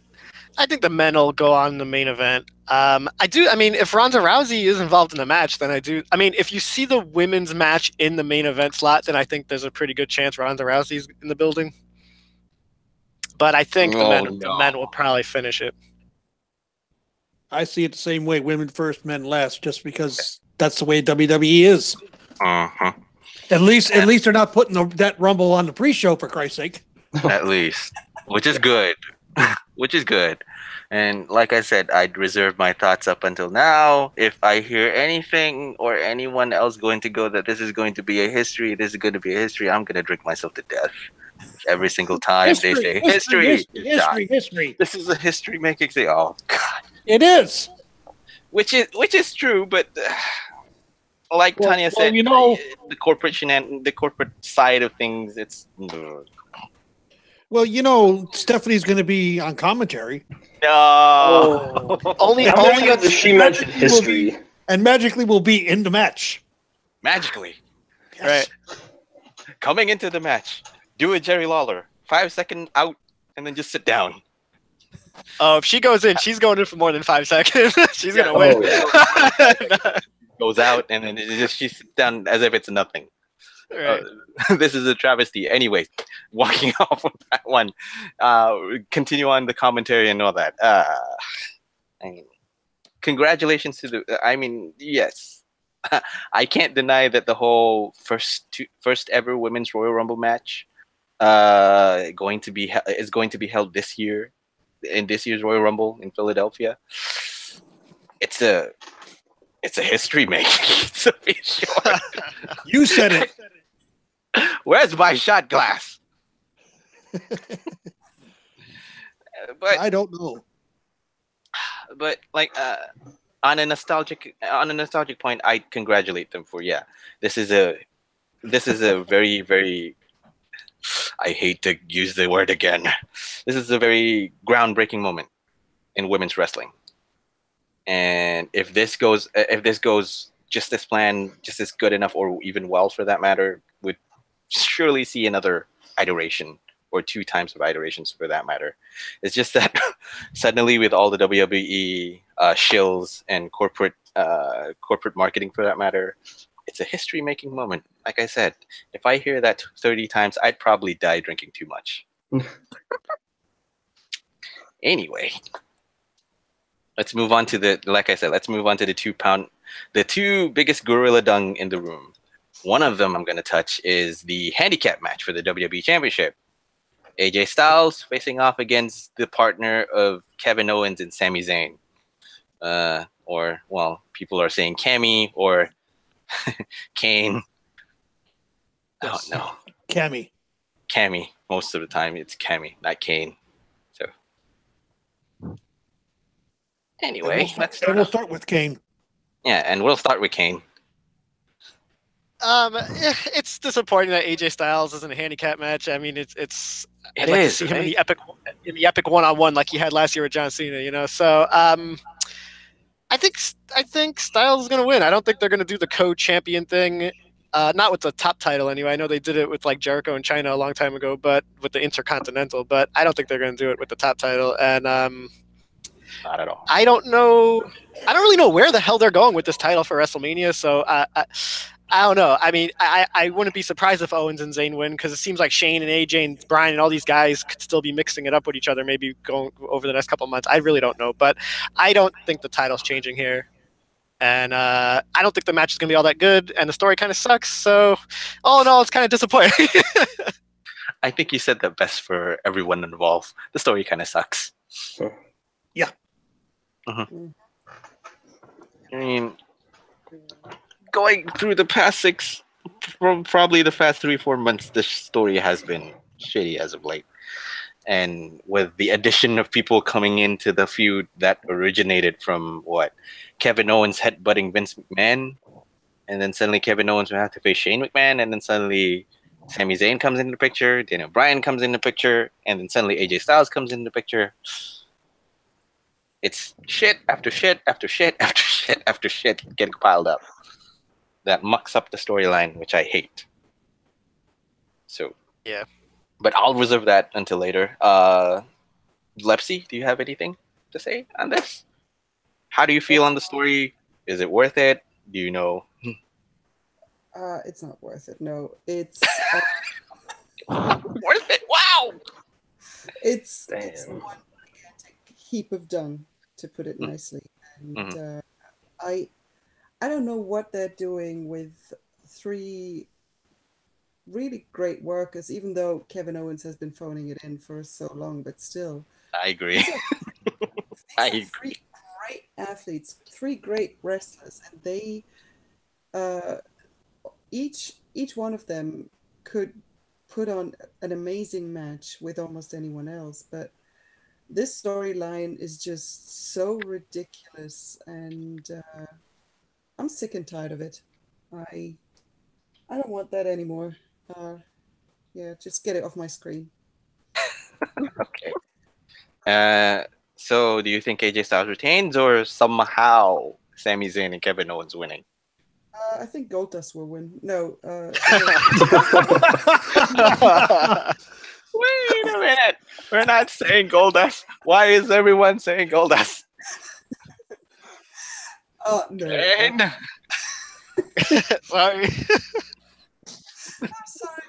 No, I think AJ is going to retain. I truly hope so, that he's going to retain, and hopefully he can move on from this BS feud and move on to better things and put on amazing matches again. I agree. Just be as amazing as he usually is. I mean, Jesus, he made Jinder Mahal look like $1 million in a loss to it when Jinder lost. Yeah. I mean, okay. Considering that you are there, Matt, do you have anything to add? How do you feel about the whole storyline? How do you feel about the feud? It's such a waste, and I hate it so much because I thought we might get good SmackDown Live again back at Hell in a Cell when Zayn saved Owens, but instead they're just doing weird mid-card stuff because Shane McMahon's got to be the star. That's just fantastic. And now we got Daniel Bryan doing weird stuff that makes no sense, and just what a waste. Just a complete and total waste, really. Styles better retain. Co-WWE champion sounds stupid. It sounds like something you do with a mid-card belt.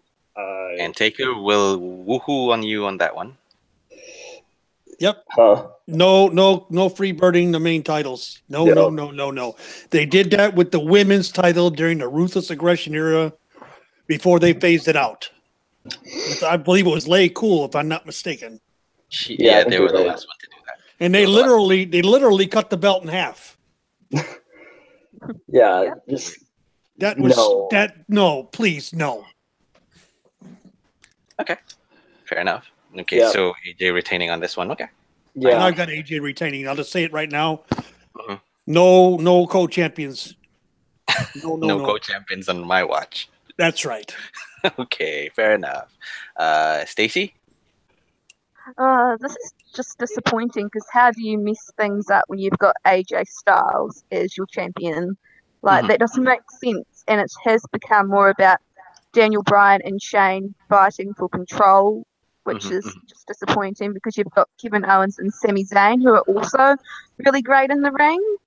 So, and I'm really scared that they're just going to give the belts to Kevin Owens and Sami Zayn and being co-champions because I really don't like that idea. So I think it's I'm hoping that AJ will retain the title. Daniel and Shane being out there. I see. Okay. Just totally agree. Tanya, do you have any final words for this? Anything to add that you haven't really added?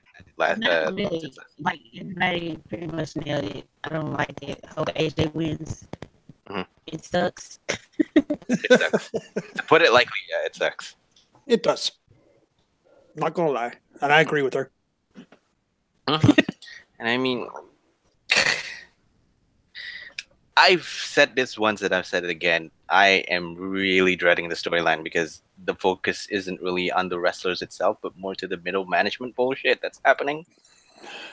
Well, we have to watch Shane McMahon jump off of something big at WrestleMania, something tall, something high up. Is this because of him not being able to jump off the roller coaster that he was supposed to be doing? Isn't the cage enough for him already? Like I said, the whole middle management with him and Daniel Bryan vouching for power needs to have an end game really, really fast. And if it does mean that Daniel Bryan suddenly shifts his agenda from SmackDown to 205 Live, then okay, that means you have an end goal. It's just that throughout me going through the process of going through the end goal, I'd have to drag my ass all over sandpaper. Ouch. How weird is it that Shane McMahon is like a staple at WrestleMania now? Like that, like is a Shane McMahon match. Like that's a thing we have to deal with. I understand he's had some good matches and stuff, but it's just weird that like he's a top star at WrestleMania. What? Yeah. I don't know, but you have to think about it this way. I think throughout the past 20 years, we've seen the story between. We've seen the McMahon being involved in any kind of storyline for the past 20 plus years. I don't agree. Shane is not a draw. Shane is definitely not a draw. CJ, George, you want to be shot? You want to be shot, George? I mean, yeah, but okay. To put it short, I hope that AJ Styles retains, because I find it hard to see Sami Zayn and Kevin Owens winning the belt, because the only thing I see coming out from a Sami Zayn's Kevin Owens winning the belt is that dissension is going to be involved, because. Of course, Kevin Owens is going to be greedy and wants the belt all to himself. And Sami Zayn got the belt for the first time ever since he sets foot even back in NXT, I guess. So, but on a realistic point, yeah, hopefully AJ Styles retains.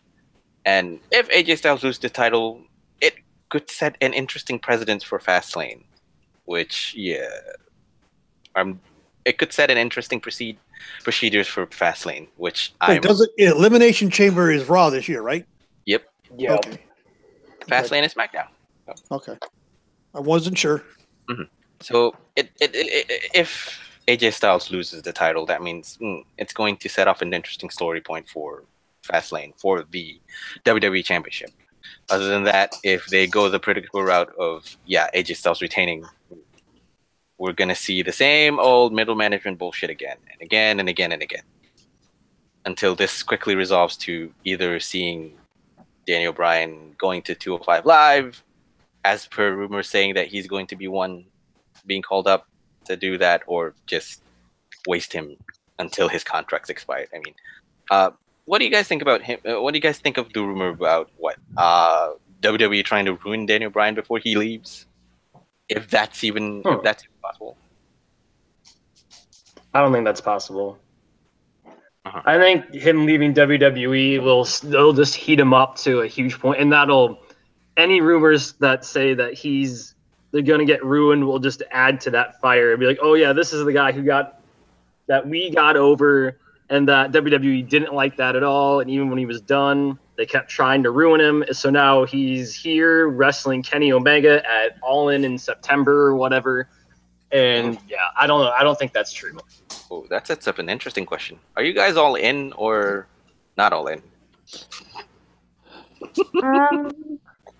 I don't know the Daniel Bryan thing because he's always said that he would love, to be back in the ring, of course, and that's where his passion is. And he has said on many interviews that the doctors say he's fine now, and it's just between, WWE stuff and the doctors.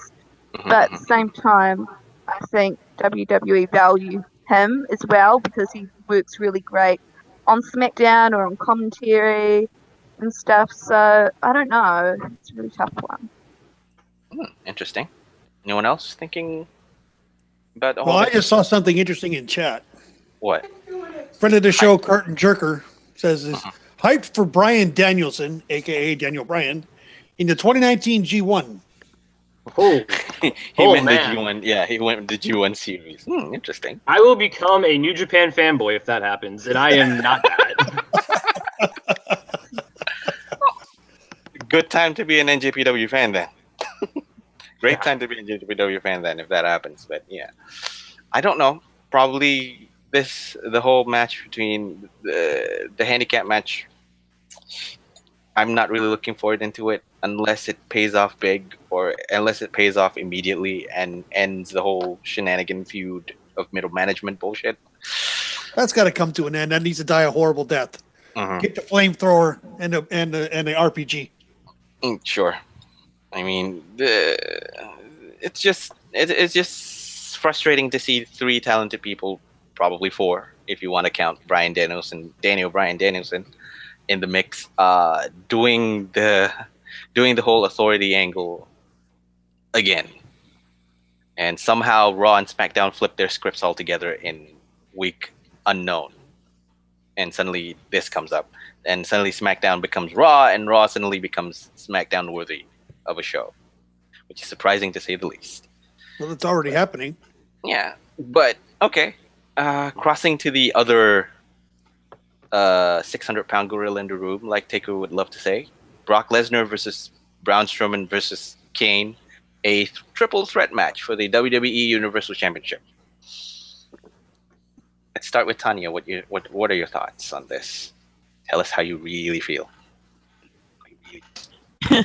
I hope Braun wins. That would be my perfect scenario. To have him win and just go and have his run already. I mean, they've done enough for him. He's over. He's great. But I just feel like, it's not. I guess it's not his time or whatever. I don't know when it's going to be anybody else's time. Because I'm sick of this. Like, Braun Strowman, it frustrates me. Because he does a lot of cool stuff and I really am into him.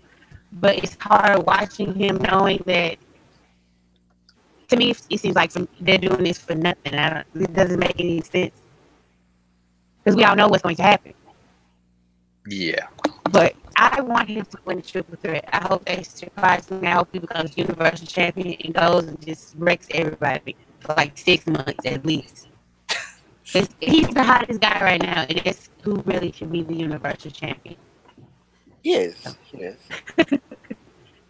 I mean, I'm not against the idea of that because, well, Braun Strowman is kind of like I think one of the hottest characters in Raw that we have currently. And with I hate to say it in front of Taker, but with The Miz currently holding the Intercontinental Championship, he somehow the IC belt somehow now looks like the #1 belt to hold, rather than the Universal Championship, which is held by Brock Lesnar. Argue what you want about Brock Lesnar, it's just that, well, giving him the title while simultaneously not putting the title as a focus, it's tricky to say the least. Anyway, I digress. Matt, do you have anything? Yeah. I remember a time. Well, I mean, it's really any time in most other promotions where you just put the belt on the hot guy and let him run, the guy with the most momentum and all that. But that's not what they're doing because we know what the plan is already and whatever. Might as well just run. I don't know. this is where a lot of my frustrations with the Roman and Brock stuff come in. It's because like you have Strowman, who's like the way he's being booked and with how much momentum he has right now, he could be like the guy, but instead it's like, nah, we have to do this. And they've wanted to do this forever. I get it. I don't know though. It's still part of my major disconnect with just Vince and WWE in general. It's that they get in their minds they just have to do this, and they don't. They really don't have to, but because Brock's going over anyways, and there's a non-zero chance that Strowman's the one taking the fall. So yeah, 1F5 is my prediction, and 1F5 again. Somebody loses. I mean, I think I see 1F5, and I think the one who's taking the F5 is Cain. Yeah. That's the one guy. That's the one fall guy that they're gonna go to. I think. Anyway, Stacey. Yeah, this story or storyline with the title, it doesn't really interest me. Like, I like Braun because Braun is the new monster that Brock isn't here for a lot, or he just comes on occasion, bounces around, and then goes. And if that's what you want your champion to be, then okay, but that's not what I like as a storyline. And Cain is just very meh. Like, he's there to take the pin for. So, I mean, they're not going to give it to Braun. They've been giving him these cool moments on Raw, and then they're like, okay, so you have these moments, but Brock's still getting the belt still, which is kind of frustrating there. So I just see Brock, pinning Cain and then leaving Braun still strong. And yeah, because we all know what's going to happen down the line. So Yes, indeed, we do know that. Cain, do you have anything? I wish Finn Balor was over enough to be in this match, but unfortunately he's not. To be quite honest, yes. To be quite honest. So I would have loved to see the Demon King against the Beast Incarnate. But anyway, instead we get this crap, and I mean, wasn't the Demon King plan and the Beast Incarnate was one of the plans way back when? As of like mid-October, that was still like the rumor. But then at TLC. Which was late October, Balor beat AJ Styles, and then the very next night, Cain beat Balor. So somewhere in that late October into November period is, I guess, when Vince changed his mind. I think, I think I remember now because it was because of the whole Jinder Mahal debacle. I think that was when they switched the opponent from AJ Styles. Oh, because Mahal was supposed to fight Lesnar, right? I totally forgot that he was going to fight Lesnar, right? Yep. And so yeah, I mean, I couldn't really take Cain seriously when he was challenging Daniel Bryan 4 years ago for the title. So like, it's hard for me to take him serious, even though he's a big dude. It's like he's not what Braun Strowman and Brock Lesnar are presented as. You know what I mean? And anyway, I'm not a fan of Braun Strowman, so I really don't like this match. Like, I like Brock Lesnar, so I hope Brock Lesnar wins. I hope it doesn't even take a full F5. I hope he just like puts the guy on his shoulders and that's enough, like half an F5. And so I just want to get away from this. So my expectations are not high.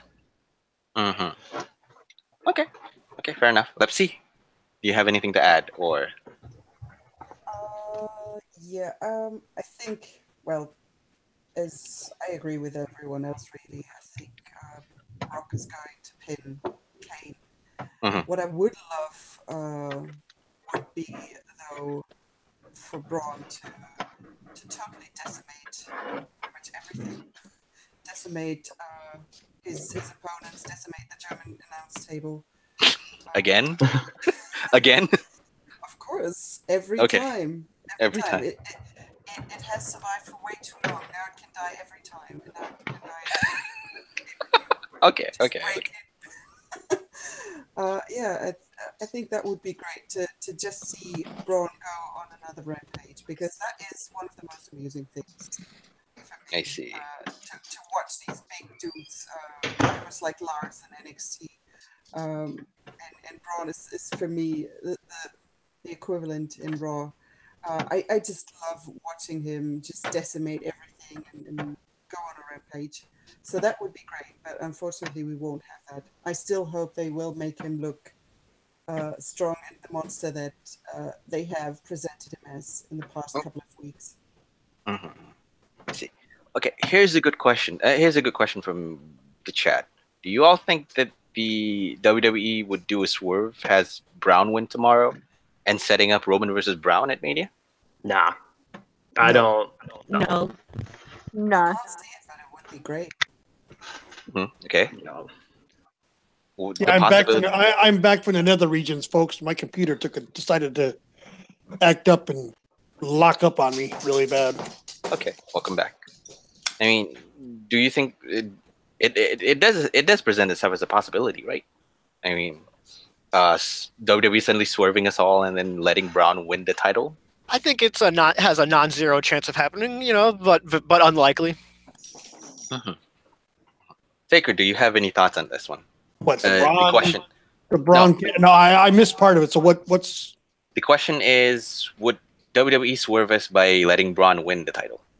no? Because Madeline Lenoir says it's too soon for him to go back to Braun Roman. Mhm. Roman doesn't need, Roman deserves time not to babysit every project coming down the road, which is true. So the plan would be better if, let's say, okay, considering that we all agree that we all see where the path is going right now, which is the golden path that is Brock Lesnar versus Roman Reigns for the title at WrestleMania 34, correct? Mhm. Okay. Yes. Okay.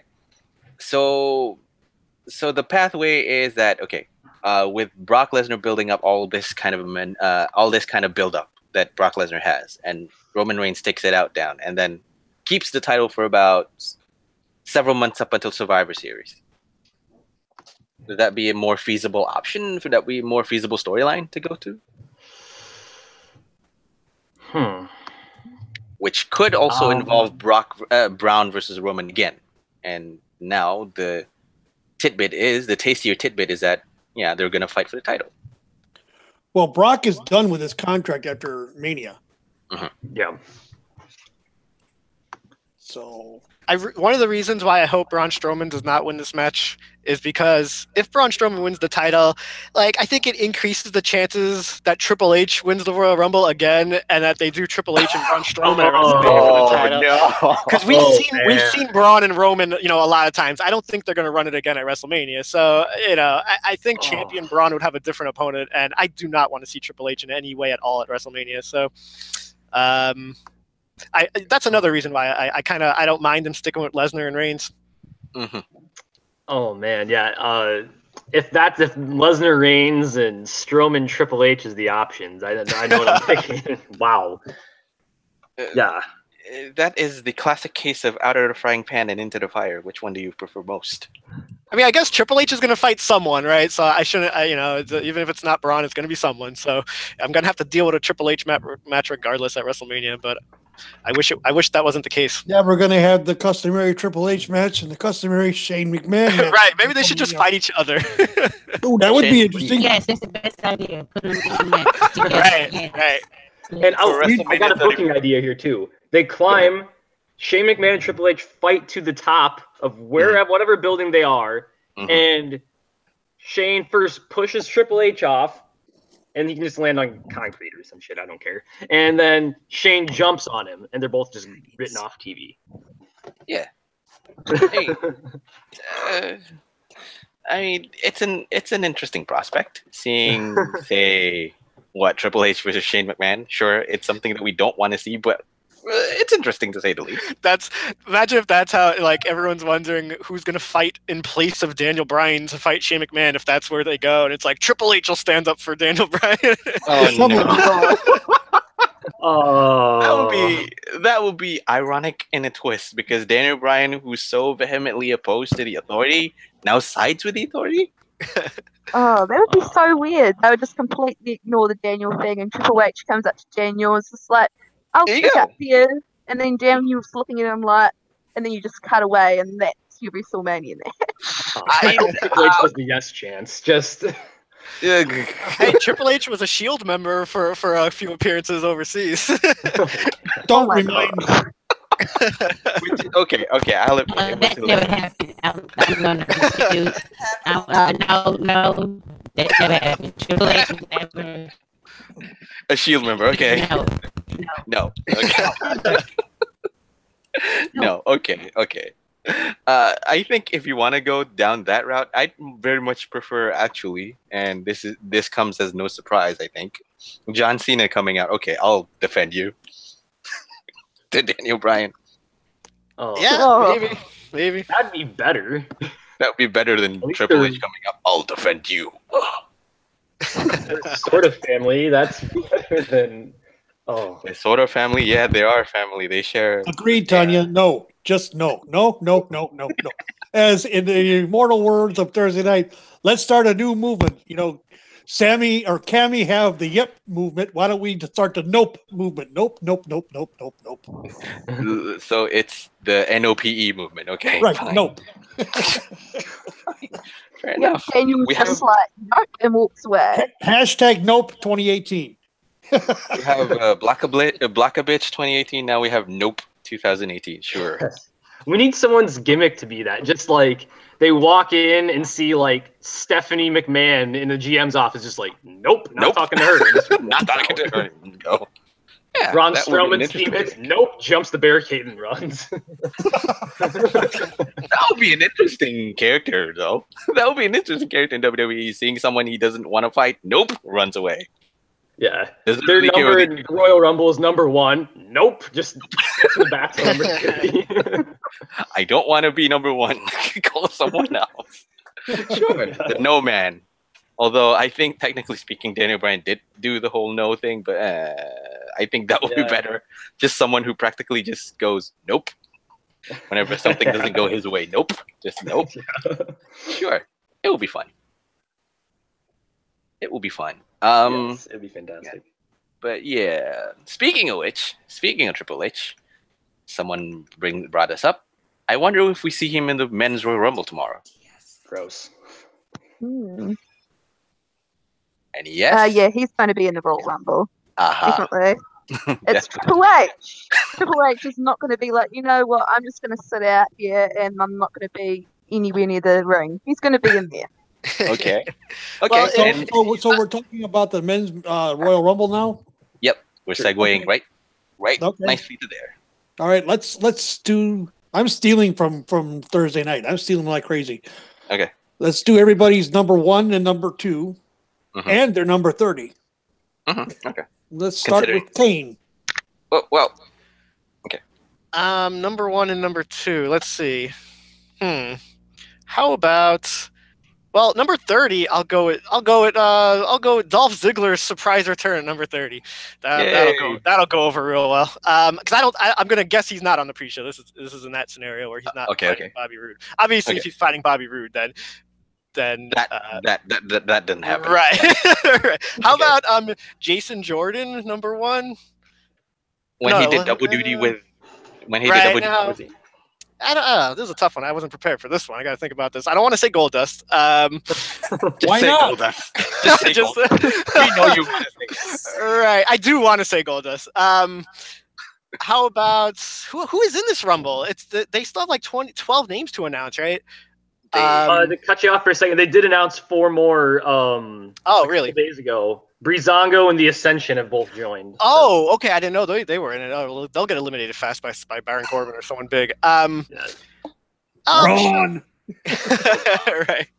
How about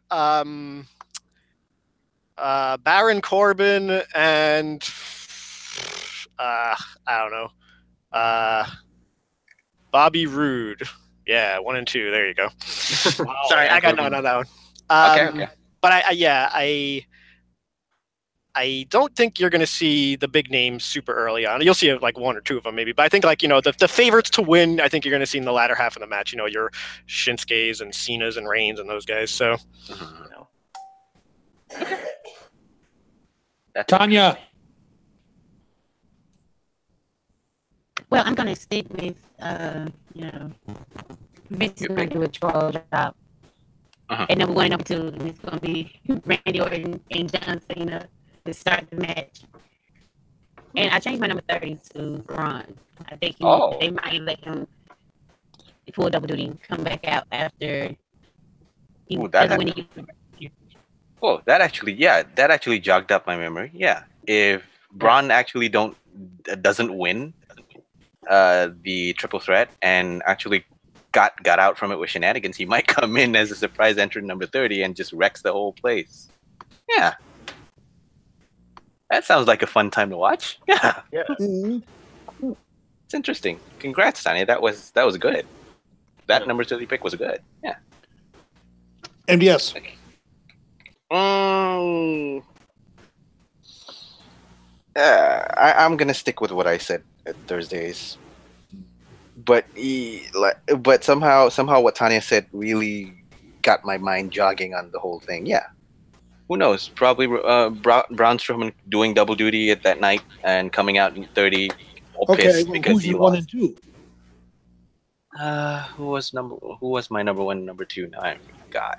Because this panel don't know. I still remember mine. Goodness gracious. This is what happens when you drink too much sake. I'll have to remember back then. Okay, I was going to say I did say number 1. I did say my number 1 was actually I can't remember. Seriously, I can't remember. Well, seriously, I can't remember. I'm sorry, guys. Roman Reigns and The Miz, right? No. Roman Reigns and The Miz. Oh, no. George, remind him who his number 1 and number 2 were if you're still here in the chat. Oh, no. Please don't. Anyway, okay, moving on. Lepsy, do you have any pick? Number 1, number 2, number 30. Okay, I think number 1 could well be Baron Corbin. Oh, okay. Somehow I can see him come out first. Number 2, I think maybe someone like Zack Ryder or Mojo. Oh, okay. 30,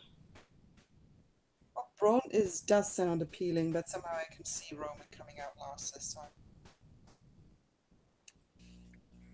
So those would be my picks. Okay. Fair enough. Matt. So my pick for number 1 is Elias, so you can get his song in, and I think number 2 is going to be Aiden English. So they'll just sing at each other until number 3 comes. Yeah, I was thinking like last year, Big Cass was number 1, I think, and Enzo cut the promo. So maybe like, I guess someone who's talking will come out. So maybe your scenario, maybe the New Day will be in the beginning. See, what I would want if it was New Day, if it was like Xavier at 1, Big E at 2, and they're just dancing their ring, and Kofi's 3, and they just dance around together. Would they do that again? I mean, with Elias and Aiden English, and okay, let's spend the whole 1 or 2 minutes in the match just singing and strumming the guitar. I think so, I think that the one audience actually accept that. Yeah. So for 1 and 2, I think it'll be the 2 of them, and the number 3 will be like like Roman or someone, and he just wrecks both of them. Okay. And my pick for number 30 is going to be Randy Orton, because I can't see him being like, oh yeah, give me an early number. So, well, considering the fact that he's doing what kind of like what John Cena has, doing a part-time schedule where he is not there. Probably he'll do that. Okay, I'm not going to go early. I'm going to go late. Can you do that? Probably, yeah. I can see that. Yep. Stacey, do you have any? I think number 1 is going to be Kurt Hawkins. And yeah, because he's like maybe thinking, oh, this is a good number, and then Big Show comes out at number 2. That would seem like a Big Show spot. And number 30, I know, poor Kurt. And number 30, Samoa Joe, is he still around? He's currently still out with an injury, I think. Yeah. Yep. I'm thinking 30 is just going to be a big number because they normally save number 30 for a big spot. So maybe John Cena. Yeah, Okay. likely. Okay. Likely. Okay. Okay. Last but not least, Cain. Number 1, number 2. He already did his. Yeah, Oh, he did. Already I did. haven't done it mine. was a terrible answer. Yeah. It was a terrible answer. Really? Yeah. He wanted to Was say it one and Goldust, two. Stardust, and No. I'll just change my answer to the New Day and just stick with that for all 3 spots: 1, 2, and 30. There you go. Okay. That was Okay, I'll do mine. Number Okay. 1, The Miz. Number 2, Roman Reigns. mm, And I'm going to change up my number 30 and say The Shovel, Triple H. Triple H. Okay. Fair enough. Okay, and who's yours? Oh, you didn't know. You can't remember. Now, staying with this match on the panel, who do you think is going to be the biggest surprise entry into the men's Royal Rumble this year? Or let me just add another question. Who would you like to see coming into the Royal Rumble? Yeah, that's even better. Lars. And we'll start with Tonya. Ooh, Lars? Wait. Yeah. Lars, okay. I want to see Lars. I am so invested in him at the moment. Probably also because I'm binge watching NXT so much. Ooh, yeah, that would be interesting. Lars against Braun. But would be someone I would love to see in the Rumble. I think it would be fun to see. It would be fun to see. Yeah, okay. Sorry, Taker, and Tanya as well. Okay, you can go, Tanya. Well, I'm going to steal a little bit from Thursday and say Mark Henry. Mark Henry again. Okay. Yes. Considering that he's technically not retired. Okay. Surprise entry, yeah. Or continuing his Hall of Pain run. I'm going to bring the pain onto everyone and it eliminates a lot of people. Probably, yeah, I can see that. Okay, anyone else wants to add? Who would they like to see in this Royal Rumbles year? Because to be honest, not many legends are coming out. They're in Philadelphia, so I'm thinking you're going to see like a Rob Van Dam or some ECW type guy. Oh, yeah. Oh yeah, now I remember it. Yeah, they're in Philly. Okay. Yeah, I think the ECW guy, we'll get somebody. Does RV, yeah, he's still wrestled. I think he's a champion somewhere in the UK, actually. One of the smaller promotions or something like that. I think if I'm not mistaken, and I hate to say this, IPW, I think. That's a band. That's a band group. That's a band group. We don't talk about them. Okay. Fair enough. I think if I am not mistaken, I hope You might be right. It's either them or I think maybe it's PCW, maybe? I can't remember. It's one of the smaller. Yeah. It's not. I know it's not Progress Rev Pro, one of the bigger ones.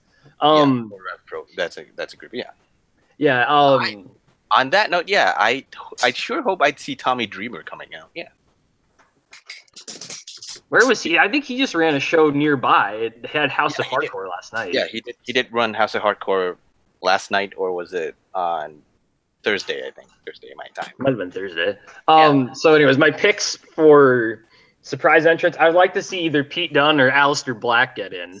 Ooh, that'd be pretty cool. No. Calling up from NXT. Yeah. Yeah. Would be great. Anyone else would like to pitch in on who they like to see? Well, what about, is Rey Mysterio an option, or is he signed up with someone? I think he's still a free agent. Yeah, I think he's an option. Him or Lashley would be pretty big names if those guys show up. Well, Lashley's done. Lashley's done with Impact.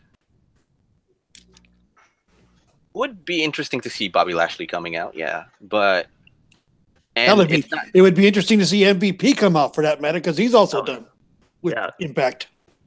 He's already done for a while ago, I think. Considering that he made an appearance in Raw 25 too, for that matter as well. Yeah, backstage with the APA playing cards. Mm-hmm. There's a lot of options coming out from just that, because we could see APA coming probably, because with the addition of the Legends coming out, there's a lot of things that you can pitch in or just put it. But yeah, my question mostly is just that who would you like to see come out? I'd love to see most of the NXT products coming out, like Lars Sullivan, Aleister Black, Pete Dunne, hopefully, because Pete Dunne would probably be the best pick to come out and just make a name for himself, because other than his usual surprise appearance, there's not many things that he did in WWE as of yet. I It's gonna agree. be- I would like to see him too. And good. Some say that Ethan Carter III would be there too, or EC3. And who knows? Does anyone want to see Kurt Angle or Shane McMahon in this match, or keep the authority figures out of it? Keep him out of it. No. Keep him out of it. Because they already have. Tanya don't even want the shovel Triple H near the match. Right. If I remember correctly. Oh yeah, bad memories. It's just no, right? There's a long list of no, and that is one of them. Yeah. Okay. So that is it for the men's Royal Rumble. Of course, I'm gonna have to touch on, last but not least, the women's Royal Rumble match. Again, same concept: 30 women coming in the standard Royal Rumble fare for the women for a chance at the women's championship match at WrestleMania 34. Of course, the usual suspects are there, and again, the same questions apply: the number 1 pick, number 2 pick, and the number 30 pick on your choice. With that, Tanya, you can go first. I'm gonna keep with I said Naomi and Sasha. I think they'll start it. Number 1 30. and 2. Yeah, Naomi and Sasha 1 and 2. 1 and 2, okay. And number 30? Nia Jax. Nia Jax. Oh. Okay. Her cardio suspect. We all know that. Well, not a knock against her, but yeah, if they want to keep her looking strong rather than blow a gasket off early, yeah, she can be number 30 and decimate everyone. Because they need to keep Nia Jax and Tamina separate until that fateful moment where they face off again after Survivor Series. But yeah, okay, I can see that. Matt? I think I agree with Tanya that Naomi's going to be number 1. Number 30 or number 2. I should probably start there. I think they'll go with Bailey. I think she's going to be set up to get tossed by someone nobody cares about, like Natalia or something, to try to get heat on her for like the 9 billionth time. I'm not sure who my number 30 is then, because I was going to say Natalia comes out and kills the crowd at number 30, actually. I guess I'll go with. She's good. She's like, at least she. I mean, nah. I cannot stand Natalia. Number 30, I guess, will be. I don't know. I guess maybe Asuka. Just she comes in and kills a few people, and I don't know. And if I can make a prediction for number 3, I think Lana walks in and gets tossed out the other side of the ring, bushwhacker style. Oh. That's actually pretty fun to do. Yeah, you can do that. Definitely. You can do just that. Just do a whole bushwhacker stick. Coming in. Oh, I'm exiting out. Okay, I'm walking out as if nothing's happening. Yep. But okay. Okay, so Stacey? I would like to see Naomi. I think she's coming out number 1. And I'm just trying to think. Is Carmella in this Royal Rumble? Carmella, yes. She might come out at number 2. And then number 30, I think, goes to Nia. Ooh, okay, again. Fair enough, simple enough. Cain? I think Sasha will be number 1 and Trish Stratus will be number 2. Oh, that would be pulling out the legend. And then I'm going to go the Ronda Rousey route at the end, so I'm going to put her at number 30. Does this impact whether the Women's Royal Rumble comes out last or second last? That'll be the exact reason it was put on last, is because Ronda's there. She has a lot of mainstream pull, and that's what WWE wants. We all know that. But are the rumors concerning Ronda Rousey true? Is she going to be involved in Royal Rumble? Is she not going to be involved? That's a bigger president question that I have. Yeah, if they, since the leak has been plugged by WWE, a lot of spoilers have not come out from the creative side. Whoever it was that was letting it out has either been fired or was told, you keep that up and you will be fired. Because the last half dozen or so pay-per-views, we've known nothing. Nothing has gotten out. I mean, Meltzer can't even get information, and if he can't, no one can. Interesting. Well, to be fair, the only thing Meltzer really knows how to do anymore, it seems, is link Tumblr blogs to try to prove Mike Elgin's innocence or something. So.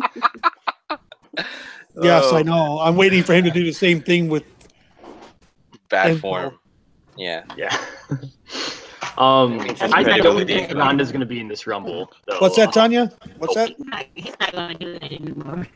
Yeah, he's not going to do that anymore. Yeah. He learned his lesson, I think. Yeah, I think. hopefully. He's gotten a lot of heat for that. I know that. That's true. What were you saying again? I don't think that Ronda's going to be in the Rumble. I feel like she would have been announced or would have been on TV in some way recently if she was going to be in it. That being said, though, I think she does. I think she will debut at SummerSlam, though, against probably Charlotte or Stephanie. Okay. That's interesting. Okay. Lepsy. Yeah. I think Naomi seems to be a good pick for first because of her entrance. Second, I could see someone like Liv Morgan or Sarah Logan coming in. And last, you're not going to like it, but I think it's going to be Stephanie. I think she's going to become involved, and I think she's going to come in last. I don't think she's going to win, but I don't think she's going to stay at the announce table. I told you wouldn't like it. Nope. No. I don't want it either, but I think that's what's going to happen. We can agree this is the nightmare scenario, right? Yeah, I think so. It is. But considering that, again, this is a history-making moment in the making, where if they go last, that means, it's definitely going to be something huge that's going to happen. Somehow, if they pull Ronda Rousey as number 30, it's going to be so surprising because we don't know anything about it. But on the nightmare side of things, probably number 30 is going to be Stephanie. So might be. Yeah, I do think Stephanie's going to be in the match. I mean, you have a 30-woman Rumble, and they have around, 18 or so women on the main roster. And I know there's all rumors of they're going to add 8 or so NXT women, but to me, it's like, at the end of the day, are they going to put an NXT woman, or are they going to go with Stephanie? it's like they'll gladly boot one of them out. Yeah. Okay, here's the NXT women, and let's just put Stephanie in for hell's sake, because we need a McMahon to do the honors of doing something entirely. Because this is a McMahon company, they need to put everything on their name first. I don't expect Asuka to win. Even in the scenario where Rousey's not involved, I think they've had Asuka kick a little too much ass, and maybe that sounds like backwards thinking, but she threw everyone out of the ring on Monday, and to me that's like a Big Show spot where Big Show on Raw would he throws everyone out of the ring and then he never wins the Rumble. So I don't think Asuka. I don't expect Asuka to win, regardless of the Rousey factor. Yeah. Because, to be honest, my pick actually to win is actually Becky Lynch rather than Asuka. Yeah. Same. I think Naomi has a decent chance if Rousey's not in there, because I think Naomi versus Charlotte could be an interesting match at WrestleMania. Could be. Becky as well. There are a lot of good options. Because Becky as well, Naomi, of course. Regardless of who wins, what could happen to Carmella as well. There's a lot of options. I wonder if Charlotte and Alexa, and I don't know where they're gonna if if they're positioned ringside to watch the match, which might not happen, I don't know. I wonder if there's a way to cash in on her during the match. Because I feel like the Carmella thing. Every pay-per-view, it's like, all right, is Carmella going to cash in? But I don't think anyone's really talking about that for this one because it doesn't seem practical. So I'm curious if they're going to find a way because they got to get that out of the way at some point in the next few months. So. Oh yeah, because when does? Go ahead. I was going to say, does anyone know when her contract Money in the Bank thing is up? Like, when does she have to cash it in by? June. I went to the show. I should know. June 18th, I believe. Okay, still sometime. So Money in the Bank this year, I just found out, is June 17th, I think. So basically, roughly before the next Money in the Bank. Yeah, or she could. I think she could cash in on Raw as well. The next. Oh yeah, true. But good, yeah. One thing I think we might see in this match is James Ellsworth as a surprise entrant. What? To cement the fact that Vince McMahon actually suggested to him that you should be a transvestite? I think it could be one of those things where, you have, 8 women in the ring and then that idiot comes out and then they all just kind of stop what they're doing and just beat the shit out of him and throw him out, as soon as possible. Move on. For posterity's sake. Yeah, okay. Okay, fair enough. Yeah. Fair enough. To do the posterity sake kind of shtick. I could see that. Okay. Yep. Well. Okay. Good question to segue to. Again, because I already said who's my pick's gonna win. Because we're gonna start with the Women's Royal Rumble. Who do you guys think's gonna win? Who and why do you feel? Anyone can start off first. Okay. I was thinking Becky Lynch, but I think someone from SmackDown's winning the men's, and I don't think one brand gets both Rumbles, so I'm gonna go Asuka. It's gonna be surprising if they do one brand winning both both the Royal Rumbles. Yep. It's gonna be surprising. It's not impossible, but yeah. Okay, I can see that. Anyone else next? Well, I think maybe they will do both brands because they lost their SummerSlam, so maybe to give them a mulligan, they get to win both Rumbles. So I say Shinsuke and Becky Lynch. Okay. Still Becky Lynch as well. Okay. Yep. Okay. Others? Stacey, do you have? I would like Sasha because I don't think they finished that storyline with Bliss. Like, Bliss always managed to run away or there was tap outs, and Sasha's always been the one to get the belt but never hold it for very long. So if she could get the belt of Bliss and hold it and have that match at Mania with Oscar, that would be really cool. I hate to be the one who brings the clouds over because you're the one big Sasha fan. She usually wins the title, but she fails to defend the title, which is a sad prospect and all this. I am sorry. I had to say it. Hey, it's a new year. That was so 2016. We're in 2018 now. Sure. Exactly. It could change. Okay. Bash the host for pointing out the obvious that's gone on. Okay, I guess. Okay, it's a new year. Anything can happen. Okay. You can argue anything. You could argue anything with that. Yes, I can argue anything. It's a new year. Anything can happen. So, of course, probably this is the year that Sasha defends the title successfully, rather than lose it again for the 5th consecutive time. Oh gosh, no! Don't do that to me. Oh no. Okay, fine. I'll one more title from Sasha not being defended for that long. Oh my gosh, no. No. I'm saying nope on this. Hashtag nope 2018. Join the nope movement. Okay, fine. Anyone else wants to voice out? I see. As much as I would like to see Asuka win it, I agree that she probably won't. Now, we all know that the streak is with singles matches, tag teams, and battle royals and whatnot don't apply. So the streak will remain intact. However, we're gonna. This is gonna piss off people. I know it is because we talked about the 1s and 2s and 30s, and I didn't get a chance to because I had to step away. My 1 and 2 is Naomi and Alicia Fox. That's 1 and 2, and 30 is Stephanie, and I see Stephanie winning it just so the McMahons can shoot the bird at all of us. Do you think in that scenario that Stephanie beats undefeated Asuka? Maybe Asuka's the champ by WrestleMania, or do you think she goes after Charlotte? She goes after Charlotte. Okay. Oh my god. No. No. Yeah, I'm all on the note movement with that. Wow. That would be no. Just shaking my head looking at the screen. No. Or she does the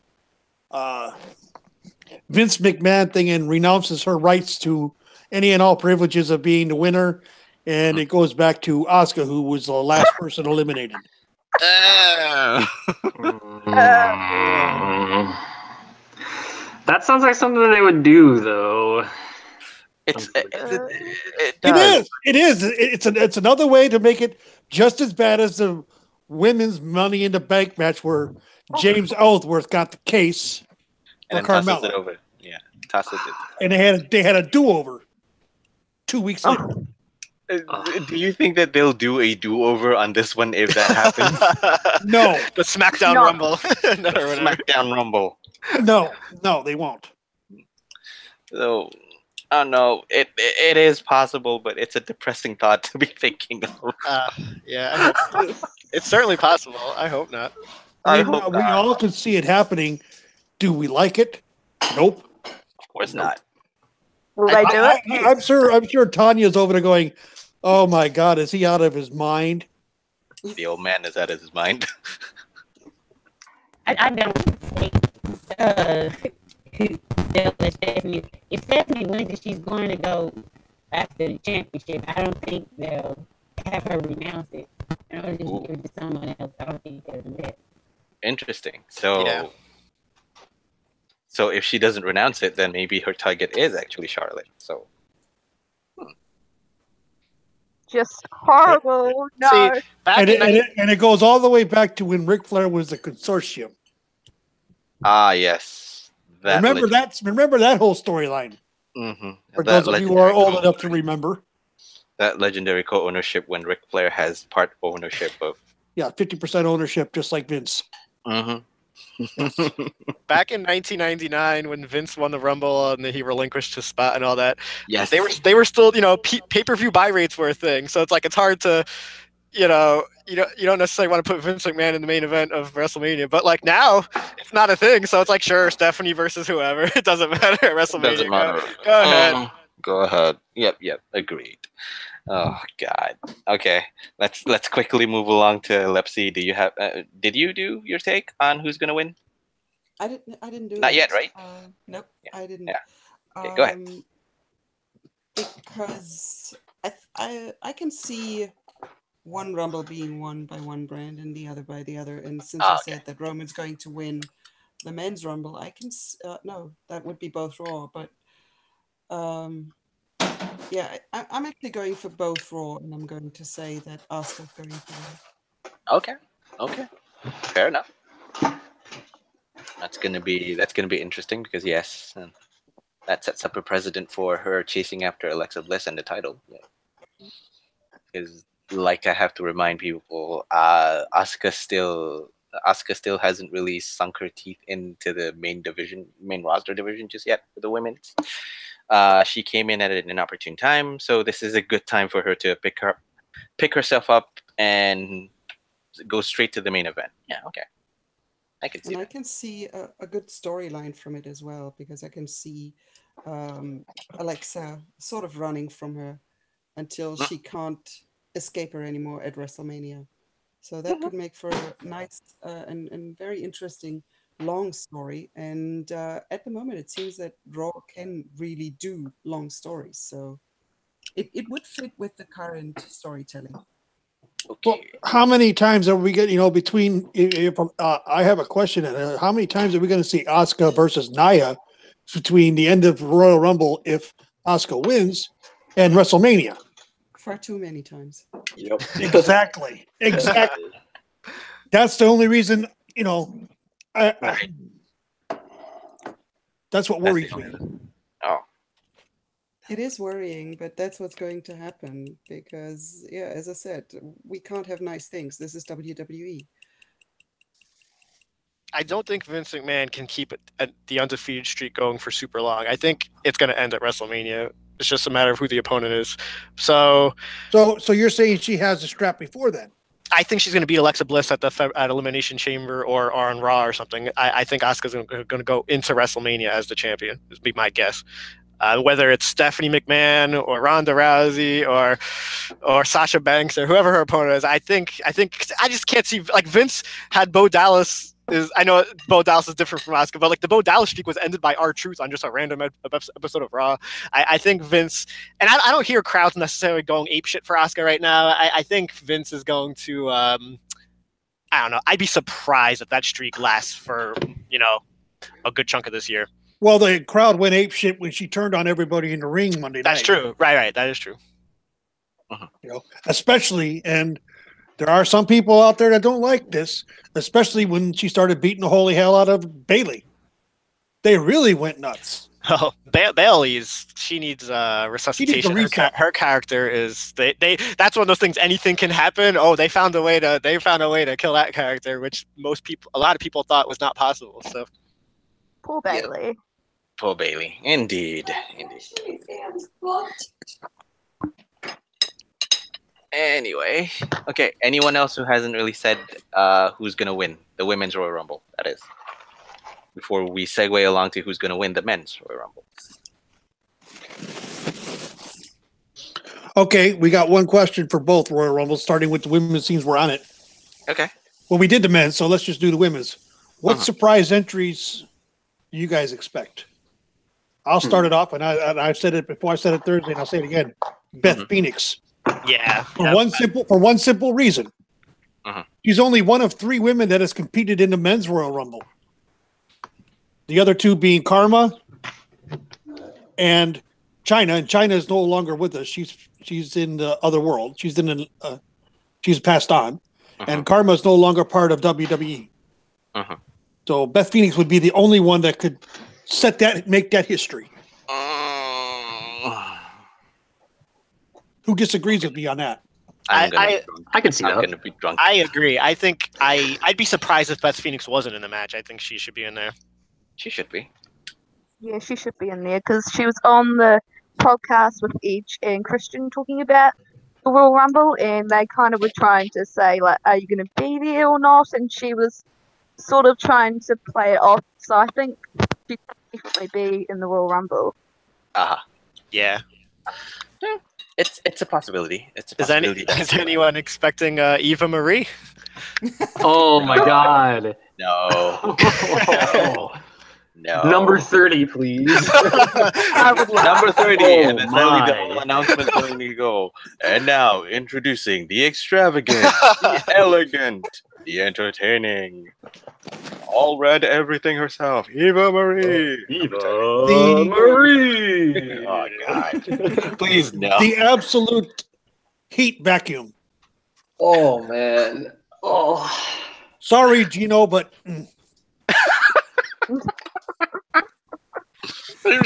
Okay, no, just no. Eva Marie is happy where she had picked her a lot. Now she's an actress, she's a model now. No, just no. Nope. If Raw 25 didn't actually bring out Eva Marie, then the possibility of that happening is nil. Nothing, nada, yep, nothing. No, it never happened. It would be funny though if she came out and she just sort of went around the commentary table and then she tried to sneak in If I put a live stream of myself watching that and then suddenly watching Eva Marie, I'd actually literally walk around the room going nope, nope, nope, nope. I mean, they did. Last year they had Enzo Amore come out and like try to have his face off with Brock. Was it Brock Lesnar? Was that last year? Yeah, it was Brock. Yeah, it was. So Brock. like maybe if they do bring out an Eva Marie type, maybe it would be like if Asuka has the ring to herself or something, or Nia Jax or something, and it's like that's what she has to walk into. Okay. My surprising, or well, technically not so surprising, is actually Kairi Sane. That is I can see that. Because of the sole fact that number one, she's now not injured. She has wrestled in. She's cleared. She's cleared. She's wrestled in an open. She's wrestled in NXT house show. So she's there. She's up there for contention. Whether WWE wants to use her or not is another story altogether. For the whole women's Raw division. I'd also be surprised to watch somehow Shayna Baszler coming out. Yeah. That one as well. It's going to be interesting for sure. R.I.P. Sonya Deville, as was stated the other night. Yeah, two MMA background fighters facing off against each other. We'll print money on that, but goodbye, Sonya Deville. We have a better MMA fighter in the form of Shayna Baszler. What I hope happens with that is that I want Sonya to go, or I want Shayna to walk in. I want Sonya to come up and be like doing all of her punchy things or shadow boxing or whatever, and then then Shayna just laughs and throws her over the top rope. Curtain Jerker's got a good question for us, and I'm going to throw it out there. Sure. He said, is anyone opposed to a hypothetical Ronda Rousey Mania program? And if so, why? And if not, why? I'd say I'm opposed to it because I can't think of who I would really want to see her face. Well, they laid some groundwork back at WrestleMania Terminator. No. Stephanie, no. No. I mean, look, it's like anytime a big star's coming in, Triple H is going to get the fight, right? So it's like Stephanie's going to get the fight probably. I don't think it's a bad guess that Stephanie's is a good shot to fight, Ronda Rousey if they bring Rousey in. Yeah. Any other thought on that one? Tonya, Lepsy, Stacey, any thoughts on the question? Whether you Tonya are interested in Tonya had to bail. By all means, let her fight Stephanie. At least Okay. So Okay. Or hell, have her fight the Trouble. It's I don't know. I'm neither for nor against it. I'm trying to ignore it. Okay. If I ignore it, it will ignore me. So Good plan. Good plan right there. I'm interested in seeing it. I'm just very curious. Like, how is she? Like, I can't imagine she's in any kind of ring shape to do anything. But they might just have her squash people. She probably should. I don't know. But the whole thing is very interesting, and I'm very curious to see it. So I'm on board with seeing Rousey in WWE. Stacey? I'm not opposed to it. It just depends on who she's facing and the storyline they give them. Like, if she can face Stephanie, because I think that's they laid groundwork right for that last WrestleMania. So her and Stephanie can have their storyline and program, but Sasha is staying out of it, and so it's Bailey, and so it's Becky. Okay. No, you're staying out of it. Okay. Taker, what's your answer to that? Seeing Ronda Rousey in a Mania, I would like it. Okay. And the opponent, like I said before, people won't like it is Stephanie because, like I said, they laid groundwork at WrestleMania. I guess it was 30? No, 31. 31 in San Jose, where Ronda had a quasi armbar on Stephanie. Yep. Already, so that kind of sets the table for something.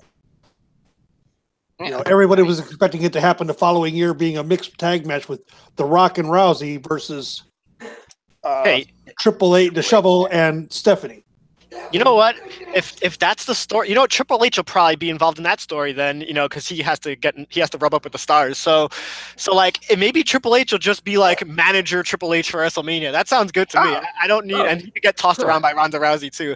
I don't need to see Triple H wrestle. So if one upside to Stephanie Rousey means like all of Triple H's attention is focused there, then that's a positive to me. Okay. Well, I might say this out loud. Surprisingly, I'm interested in Ronda Rousey versus anyone, especially Stephanie McMahon, just for the sole fact that it's going to print money in a good way. It's just that it's going to print money because everyone Ronda against anybody will print money. Yeah, Number one and number two, and everybody, each and every one of us wants to see Stephanie get her ass whooped. The $1 Million Princess herself, Yeah, getting that's a good served. point. Yeah, that's the I would point. just like it to be someone that's on the roster more full time. But I mean, I should know not to expect that. I know. Yeah, of course. No, because Stephanie's she's not hardly an active wrestler anymore. I mean, the last time she was in a match was against Nikki, or not Nikki, but it was Brie Bella. Yep.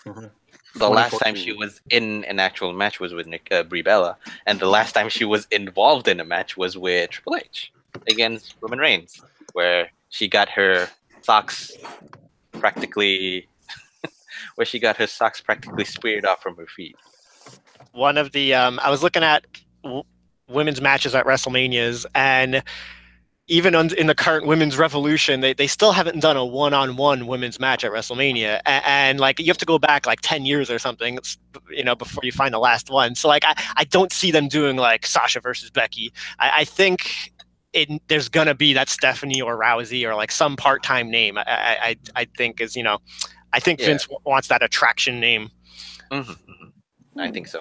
That could happen as well because Well, then they're promoting, but the thing is, they're promoting the women's Royal Rumble as the winner gets a one-on-one matchup for the title.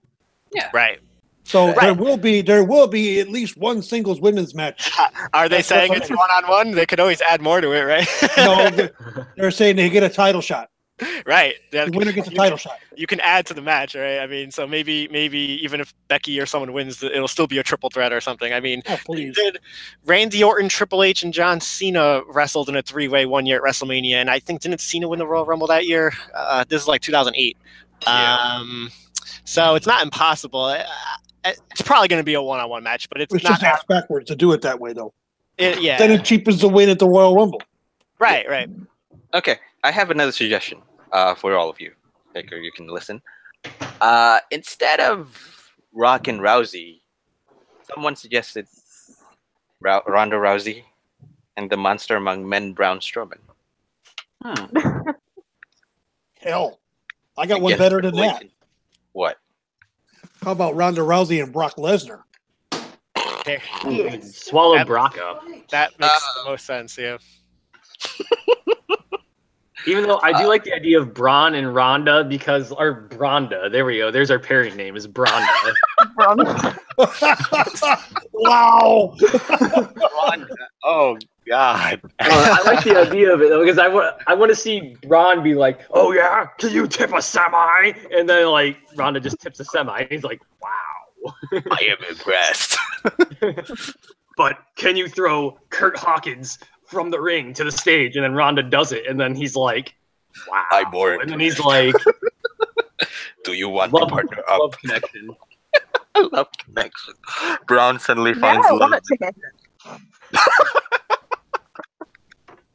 Oh no, please don't give him any ideas. Oh goodness gracious, although I do love the idea. And now somehow, if any one of you guys watched NJPW, it's as if Prince Devitt was being carried by Bad Luck Fale on his shoulders. Ronda Rousey being carried on Braun's shoulders into WrestleMania 34.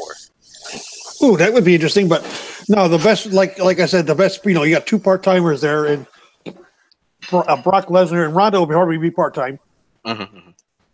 Put those two together, you still got the same name for the team, Bronda. So, and you put those two against Stephanie and the Shovel. Do you see that for WrestleMania? Probably, yeah. Why not? Or do you think Brock and Roman Reigns? Brock and Roman Reigns is the match at WrestleMania for Brock. Brock will do double duty that night just because he would love to hang out with Ronda. Don't get me wrong. Because he won't do much. The two women will be doing most of the heavy lifting in that match. Right? Because they don't. Yeah, go on. And number two, as long as Brock gets more money doing double duty, it's fine. Double duty, double pay. You know what?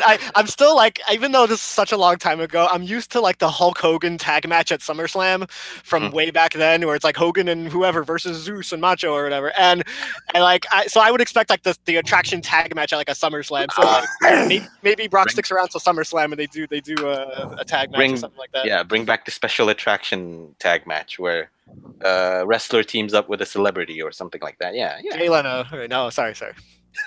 No, no, no, no, not Jay Leno. Not even close. No, I'm tearing up. No. Hey, Karl Malone says he still wants. I think he has one more match in it, right? So Karl Malone can go, right?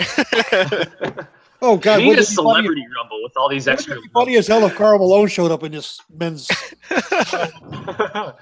Suddenly makes a name for himself. I want to be in what? Hey, I you don't know. We haven't talked about Shaquille O'Neal's name since he didn't do the WrestleMania thing last year. Maybe Shaq will show. No, I think by now Shaq knows not to take WWE seriously when they're actually being serious. What you want? You want me to actually do it? You want me to actually do a wrestling match? No, sure. No, please don't. It can happen. I mean, Oh, it wasn't there at WrestleMania. Don't they normally do a Royal Rumble of sorts Right, with, Battle with Royal, that right? trophy? Do you think Shaq will come back for that, or do you think problems with Big Show and like management of WWE? He's like, nah, I'm good. I think the latter would be happening. He's good. He's just good. I think he's not making any much noise, rather than last year when he was making a lot of noise. All bang with no buck. So, technically speaking. I think the whole Shaquille thing was to try to get more people to buy the network so they would watch the show. Mm-hmm. And then suddenly, no, I am not making my appearance in Royal Rumble. Shit. Now I just subscribe to WWE Network. What a shame. Breaking news. Breaking What? news. Sure. Tochinoshin enters Royal Rumble. Tochinoshin. Oh no. You and your sumo basho. Yeah, for those of you that don't know, he just won the first tournament of the year in Japan he's a sumo wrestler from the country of Georgia. Like hell, WWE would want to capitalize on that, even though they did actually use Yokozuna back then. So They used Akibono at one point against the Big Show. yeah, Akibono, but no. Do you think we'll see New Japan's Chris Jericho in the Rumble at all? He set the record last year for he surpassed, I think, Triple H for the most survival time, career survival time. So he can pad his record there if he shows up. If he shows up, because if he can show up in WWE for Raw 25, he definitely could make an appearance for Rumble. He definitely could. It's just a matter of whether he wants to or not. Oh, I'm sure he does. Because I mean, I think this whole Chris Jericho thing, doing the stuff with NJPW, is like a Vince offering an olive branch and a possible partnership where they have a talent exchange, where we might see LIJ come over to the States and compete for a while. That'd be fun. Yeah, that's interesting. And yet, I haven't really touched on the last question of the night. Who do you guys think will win the Royal Rumble for the men? And another last question as well. Are you guys looking forward to all the finger pointing that's going to happen after? What finger pointing? Oh, this would be great because the women are going to point the fingers too. I didn't even think about that. Exactly. They point at the WrestleMania sign. The winner gets on the buckle and points at the WrestleMania sign at the end of the Rumble. That's right. CM Punk even he would tweet back when he was in the company. He would tweet pictures of that stupid sign every week. He's like, "There's the sign we're all going to point at." I forgot about that. Yes. Oh, come on. That's the only reason we watch the Royal Rumble, isn't it? Watching people make this statement by pointing up their finger at a big sign that's hovering over Royal Rumble. That's which that sign will be up today or tomorrow. Or tomorrow, for that matter. Yeah. Which they will definitely pose it out. There you go. That is the sign that we all should point for. the Usos should point at that sign if they win their match tomorrow, because they've yet to wrestle on the main card of WrestleMania. They should stand their claim. You're like, we're gonna be on that damn card. We're gonna be on that damn card. We're gonna be on that damn card, and damn well we're gonna. If we don't, then we'll do something. The pre-show. Do something bad in the pre-show, Right. for that matter. Yeah, but yeah. Again, my big question, of course, who's gonna win the men's Royal Rumble? Cain. Let's start with Cain. I mean, I kind of made a joke pick on Cage side. I picked Dolph Ziggler, but I'm gonna go with John Cena. Oh, okay. I don't really know how that gets him to a match with Undertaker, but I don't know. To me, it's only like Cena, Reigns, or Nakamura are really the only guys that really stand out, and I think Reigns will get set up with the Elimination Chamber to face Lesnar, and I think Nakamura. Yeah. So you don't think that the Royal Rumble is a precedent for Reigns to go to? So they're not going to have him win it again in Philadelphia. Well, look what happened the last time. Okay. It's such a. I hope they don't do that again. They certainly could, because I mean, of all the guys in the match, he's the most likely one to wrestle for a top title at WrestleMania. So, he's a pretty reasonable guy to go with. But I hope they don't repeat what they did. You know, I'm hoping that they'll find a different solution. And I think the Elimination Chamber gives them an out on that, where they could just have him win a chamber and qualify that way. Okay. So I'm going to go with Cena. I don't really know. Maybe he gives up his opportunity for a title in order to have like Undertaker's last match in the main event of WrestleMania or something like that. I really don't know how it gets him to Undertaker, but I think I can't really see anyone besides those three guys winning, really. So I'm going to go with one of them, Cena. Okay. Lepsy? Well, I already said it earlier.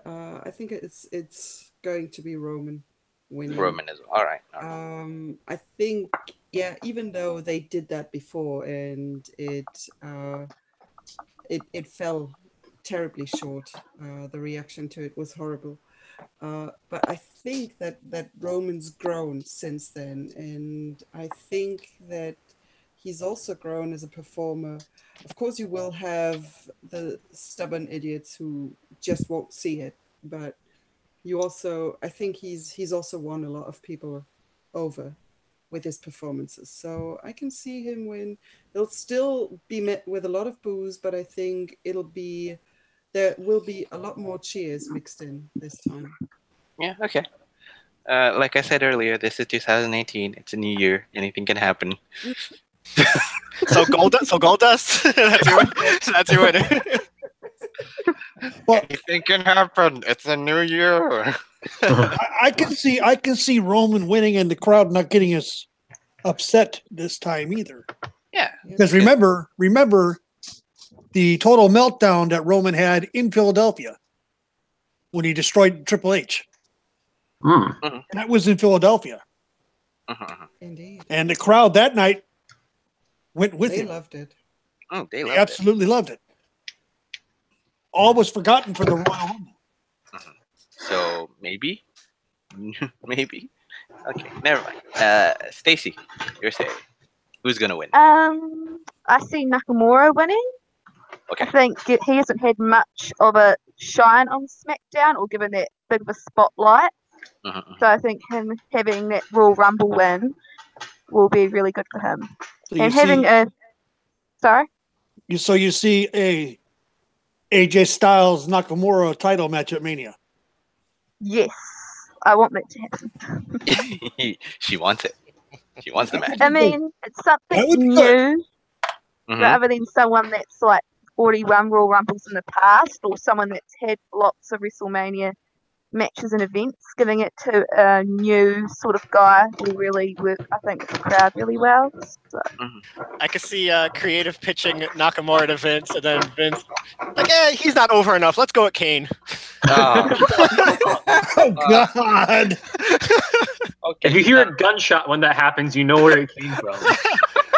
Well, you know what? And I hope this doesn't turn like this, but on Cage Side Seats predictions, Reverend Kane, he actually picked the Big Show to win. And Oh, Rev. like the equivalent idea, like if Vince doesn't think whoever the Nakamura or the fresher face is a big enough deal, Vince loves to fall back, just like we saw with Kane, at the Rumble. He loves to fall back on these older stars from the past. So I don't think it's going to be Big Show, but I don't think it can be ruled out that Vince might, bail on. Vince gonna Vince and do whatever. Yeah. My response to that will be, huh. Like, I'll just be sitting there going, huh, okay then. You know what would be more terrible than Cain? If they want to do a course correction? What? But Gold Dust. I thought you were going to say Randy Orton. Oh, that's another one. Sure, he won it last year. Yeah, he won last year. Orton won last year and even got the point finger pointing to the sign. This year, maybe we'll see Goldust pointing at the sign. Finally, he's gonna like tweak his nipples while he's pointing at the sign too. Oh wow! Wow, we just did not. That just did not happen, did it? It did. Oh God! It shouldn't happen, but it did. Oh wow! I will be happy with anybody who wins the men's Royal Rumble as long as it's not the Miz. No, you just signed up for Triple H. You're saying you're okay with Triple H. Yes, I would accept Triple H over the Miz any day of the week and twice on Sunday. I like your conviction. I like your conviction. Because Taker's the one who's anything is possible unless it's the Miz. Then no. I'm with you pretty far in the Miz. I really don't have any interest in seeing him win either, so I wouldn't be too happy if that happens. Speaking of the Miz, we don't need him back every week with a Miz TV or cutting a promo every week. Get him off my TV. I hate to be the bearer of bad news because rumor has it that he's going to be planned for a major push. Number one, number two, he's already getting his own show with the Miz, with Maurice and the Miz. Yeah, things are looking pretty good for him. Things are looking actually pretty good for him. So. Yeah, that only lasts as long as WWE's with USA, and I think that ends early next year. Early next year, yeah, if they decide to not renew the contract. But hey, if there's a possibility of a percentage of WWE being sold to Fox, which means Disney, which means the death of family friendly show, friendly show. I do have news on the Miz, on Total Divas. They were talking about the baby and the due date is apparently right around WrestleMania time, WrestleMania, a month or something like that before. And he was talking about it being really close. Not sure if that will he'll be able to make Mania. So who knows? I think I heard news that even about that, and a statement says that even if the due date is along the time of WrestleMania, the Miz is actually saying that he'll make it. He wants to make it to WrestleMania. Even if the baby's delivered, then he'll go to WrestleMania after the baby's delivered. If the baby's delivered before, he'll carry on that and there. Of course. But yeah, it is the Miz. If nothing, he's committed. If nothing, he's committed to that role perfectly. And like I said a couple million times already, he's dedicated to his role and he's good at it. At being he is very good. At being the opportunistic smarmy heel that everyone loves to hate and wants to get off his TV screen moment's notice. I like him on interviews though, where he just says, "I don't get why people boo me. I don't get why I'm this bad guy." Mm-hmm. And the interviewers always say, "No, you're the bad guy." Away from the ring, Mike Mizanin is a great guy. He is. But as his character, The Miz, he's a total smarmy asshole. But think of it this way, though, Taker. If you take out The Miz, you still have the case of Jason Jordan being on your shit list. The new The Miz. He's still Jason Jordan still isn't. He's number 2 on the list, but he's a distant number 2. He's getting there. He's getting there, but it's going to take him a while. It's taken years for Miz to. For the longest time, Miz was on that list by himself. Don't you think that the precedent stands true? Given time, Jason Jordan can become possibly better, better than the Miz, probably even better than Kurt Angle. But I haven't seen anything yet.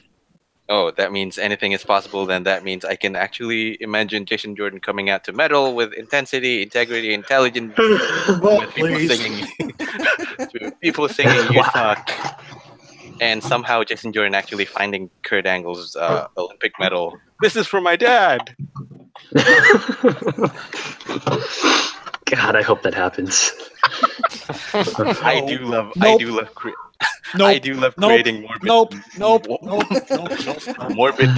morbidly depressing scene storylines that do love to make sense sometimes. Okay, yeah. I think for the Rumble, we were talking about Reigns earlier. I feel like since the 2015 one, they kind of have I wouldn't say learned because that's a step too far with WWE.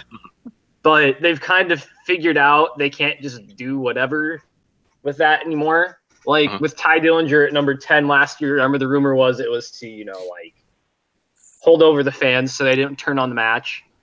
And they sent Roman out as number 30 on purpose to try to get Orton cheered. So I think they know what's going on with that. And that's why I don't think Roman is going to win. Okay. So yeah, my pick is still Nakamura. Okay. So Nakamura and Asuka. Vince is pushing two people from Japan. And was there something else in the question? I can't even remember. But that's just it. That's my just one question. Just that? Yeah. Okay. Then Nakamura. Last eliminating Finn Balor, I guess. Okay. I see it Nakamura as well. Because, like I said, Roman Reigns. We don't want to have the total meltdown again. If there's going to be a total meltdown, considering the fact that Philly, with the whole cheering of Roman Reigns, now watch. But it might be a different crowd too, because remember, that was a normal Monday Night Raw crowd versus a pay-per-view crowd. True. Pay-per-view crowds are full of smarks. And remember, lest I forget, we have to have a moment of silence for beach ball on Monday night. Another beach ball bit the dust. Oh no! John Cena was in the ring cutting the promo, and he goes, "There's balls right there." And also you see a security guy. You hear the booze start, and the security guy's carrying a beach ball in his hand. So that means I won't have any match for against beach ball in Nightly Mania. Nope. Okay. Maybe the beach ball will get an entry in the Royal Rumble, and it'll just bounce around while the wrestlers are going at it. What the heck is going on? Roman Reigns throws a beach ball at the back of Seth Rollins' head and bounces Rollins over the top rope. And Cesaro gets in there and finally eliminates that damn thing. Eliminates the damn thing. Oh. How about all Beach 20? ball versus the list. Yeah, beach ball versus the rest. Do you think Ty Dillinger will be number 10 in the Royal Rumble? Is that his thing every year, or is he? It will be, I'm sure. I'm sure it's going to be his stick. Ty Dillinger coming out in number 10. Yeah, okay. I hope he comes out at like number 19, and then Vince is like, "What the hell? I saw It could be. It could be logical. Yeah. What the hell? I want this guy at number 10, not 19. God damn it. Well, like my surprise entry would be in the Men's Royal Rumble would be Rey Mysterio. Ooh. Okay. I'd like to see him back. If he's allegedly not doing anything. As long as he's not number 30 and he's not Daniel Bryan. It's like the one time he's been booed in his career is when he was not Daniel Bryan in 2014. Which was unfair for the guy. Unfair for him because it's not his fault. Coming out number 30 when people are expecting Daniel Bryan to Rey Mysterio, boo. Well, that's going to be what the crowd's going to be chanting near the end of Daniel Bryan. They're going to want Daniel Bryan. That rumor, I mean, because he's involved in the story. So I shouldn't say a lot, I don't know how many, but there's definitely whispers out there of people thinking Bryan has a chance to win the Rumble. And I think you're right. I think it could be, not that it's going to be like what it was a couple years ago, but I think there'll be some disappointment from people if Bryan is not in this thing. Yes, I totally agree. But yeah, who knows? Because people are some rumors are already saying that some parts of WWE are actually thinking about, well, what if Daniel Bryan can actually get involved in the Royal Rumble and we seek to minimize the damage that could possibly happen with a neck injury, or minimize his head, any kind of head damage that he can get. There's a rumor that's going around about that. I mean, if they use Tommy Dreamer in the Royal Rumble, it's like, how is he in any better shape than Daniel Bryan to be wrestling in WWE? I mean, so I could certainly understand Daniel Bryan's frustrations, if they're using that, when he sees guys like Kurt Angle wrestling, and I don't know, maybe Dreamer's not going to show up at the Rumble. It's a Philly thing, so I figure some ECW guy will. Well, you forget we still have a sprinkling of ECW guys on the roster, i.e. Rhino. Oh yes. Right. What about ECW women? Could any? Are there any notable ECW women who might show up in the Rumble, like Dawn Marie or something, or is that a stretch? You want Beulah McGillicuddy coming out? You don't want to overload the whole ECW. Maybe one per Rumble, but I just figure it's Philadelphia. Well, Beulah was never really a wrestler anyway. Ah, okay. But she did actually. McGillicuddy is not a wrestler. She was a valet. She wrestled one match, a mixed tag match. Well, not a mixed tag match, but she got to basically beat the living shit out of Bill Alfonso. Bill Alfonso was supposed to have been fired. Yeah. And because of what happened and how badly he bled and how over he got with the crowd, saved his job. Yeah. It automatically turned Bill Alfonso from a heel to a full-on babyface because people are respecting him. Oh, he's bleeding and he's actually taking the hit. I'm impressed. He took a beating. That was rough. 5 of the most intense minutes of a match I've ever seen. That's all it was. The last 5 minutes of the match. Yeah. Mm-hmm.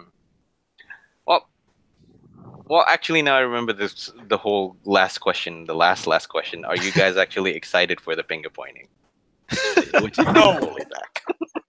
I mean, I'm excited for the Rumble matches themselves, but not the finger pointing. The finger pointing afterwards, you have to wait for it, and it's gonna happen. The only thing I'm worried about now is that we're going to have the silent promo. Taker will be at some Raw. He'll be talking about one thing or another, and all of a sudden, someone will come out and it'll be a silent promo. They look at the sign, look at him, look at the sign, look at him, and that's it. I'm getting tired of the silent promos during the road to WrestleMania. Yeah, I hope they don't do that again. They already did that. They've been doing it now for the last 2 years with somebody, not always with the Taker, but with somebody. You just have two guys get in the ring and they look at the sign and look at each other. Oh yes, that spot where they did it with Triple H and Sting, where he just stood there, pointed at the sign, pointed at Triple H with the bat, pointed at the sign. That was it. Not a word was spoken. Well, to some degree, that kind of showcase is effective in a sense. It's just that you have to actually put that spot where it matters the most. So, I just had a sick thought. What? Oh God! Everybody's gonna shoot me because we talked about this, especially Lepsy. We talked about this. We don't need Undertaker coming back, and I just said no. But if he does, there's only one person I could see him having a match with, and it isn't John Cena. Oh. Who has been Cain? No, not Cain. No. Goldust? No. Okay, on a serious note. Okay, who is it? Jason Jordan. Oh God! Oh, him. That would be the ultimate in him getting too big for his boots. Okay. And what if he actually wins? My God, that's gonna. Oh, no. No, he won't win. No. Okay. No, he won't win. Why? That'll be Vince's way of burying that little shit for a while. Oh, okay. I hope at the end of the show, instead of finger pointing, if Roman Reigns wins, I hope Brock Lesnar comes out and they have like Tug of War Part 2 right in the middle of their ring. Instead of finger pointing, we get Tug of War, and that's how the show goes off the air. A Tug of War, where two kids are fighting against a belt. Right. Until Papa H comes out or Grandfather Vince comes out. No. Right. Just to call them off. No. Well, there's a lot of guys. Yeah. Yeah. We're at 3 hours, give or take. Good 3 hours. Good 3 hours. Yep. So, now I remember who my number 1 and number 2 pick is. All right, spit it out. Woken Matt Hardy and Bray Wyatt. Let the crazies out. Now I remember. That's right. Let the crazies out first. That's my catch line. That let the crazies out first. Yeah. That would be an interesting start. Mm-hmm. Bray Bray Wyatt should just come out with a giant hammer and join the Bludgeon Brothers and be their disciple. Oh no! From This is basically Bray. being He the just leader becomes to basically Wyatt, being then? their disciple. Now he's gonna be Wyatt. Right, just Wyatt. Wyatt. Or even worse, Bray. No. Just calling him Bray. Wyatt makes him sound like a massive hipster or something. Give him the vape. That's what the smoke is in his promo room. Is vape. You replace his lantern that's always smoking with another vape. No, you're giving the WWE some ideas here. No. Vince is like, actually, that's not a bad idea. Right? What do you think? If they do, What? if Vince does listen to this and WWE does take a creative ideas out of this, we are, just to be safe, we are totally sorry for suggesting all of that. Out of all the ideas, I take that one. They have lots of ideas here, but this idea is the best. I can't imagine Vince listening to it. This is actually pretty good. Let's take their idea. Damn it. They had a vapor idea. It would be funny as hell if it did Comes happen. out. No, I mean, because remember, there have been times I've said stuff on this podcast and magically it Sounds happened a couple weeks later. I'd say it's purely coincidental, but if it happens now and then suddenly we see Wyatt coming out as a hipster Wyatt, my name is Wyatt. This is my vape.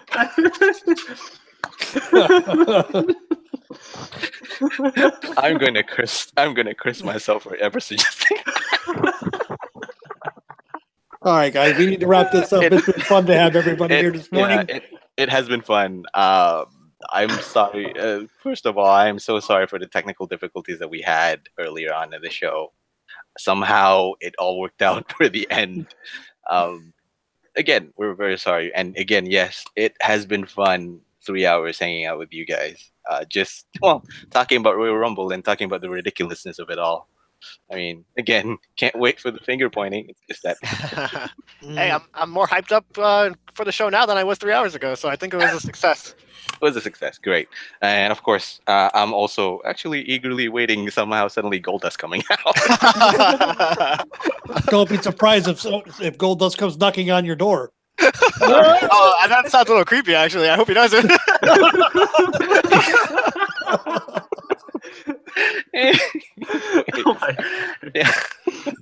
Lock your door. Lock doors and windows, Cynthia. Or you'll hear a slight.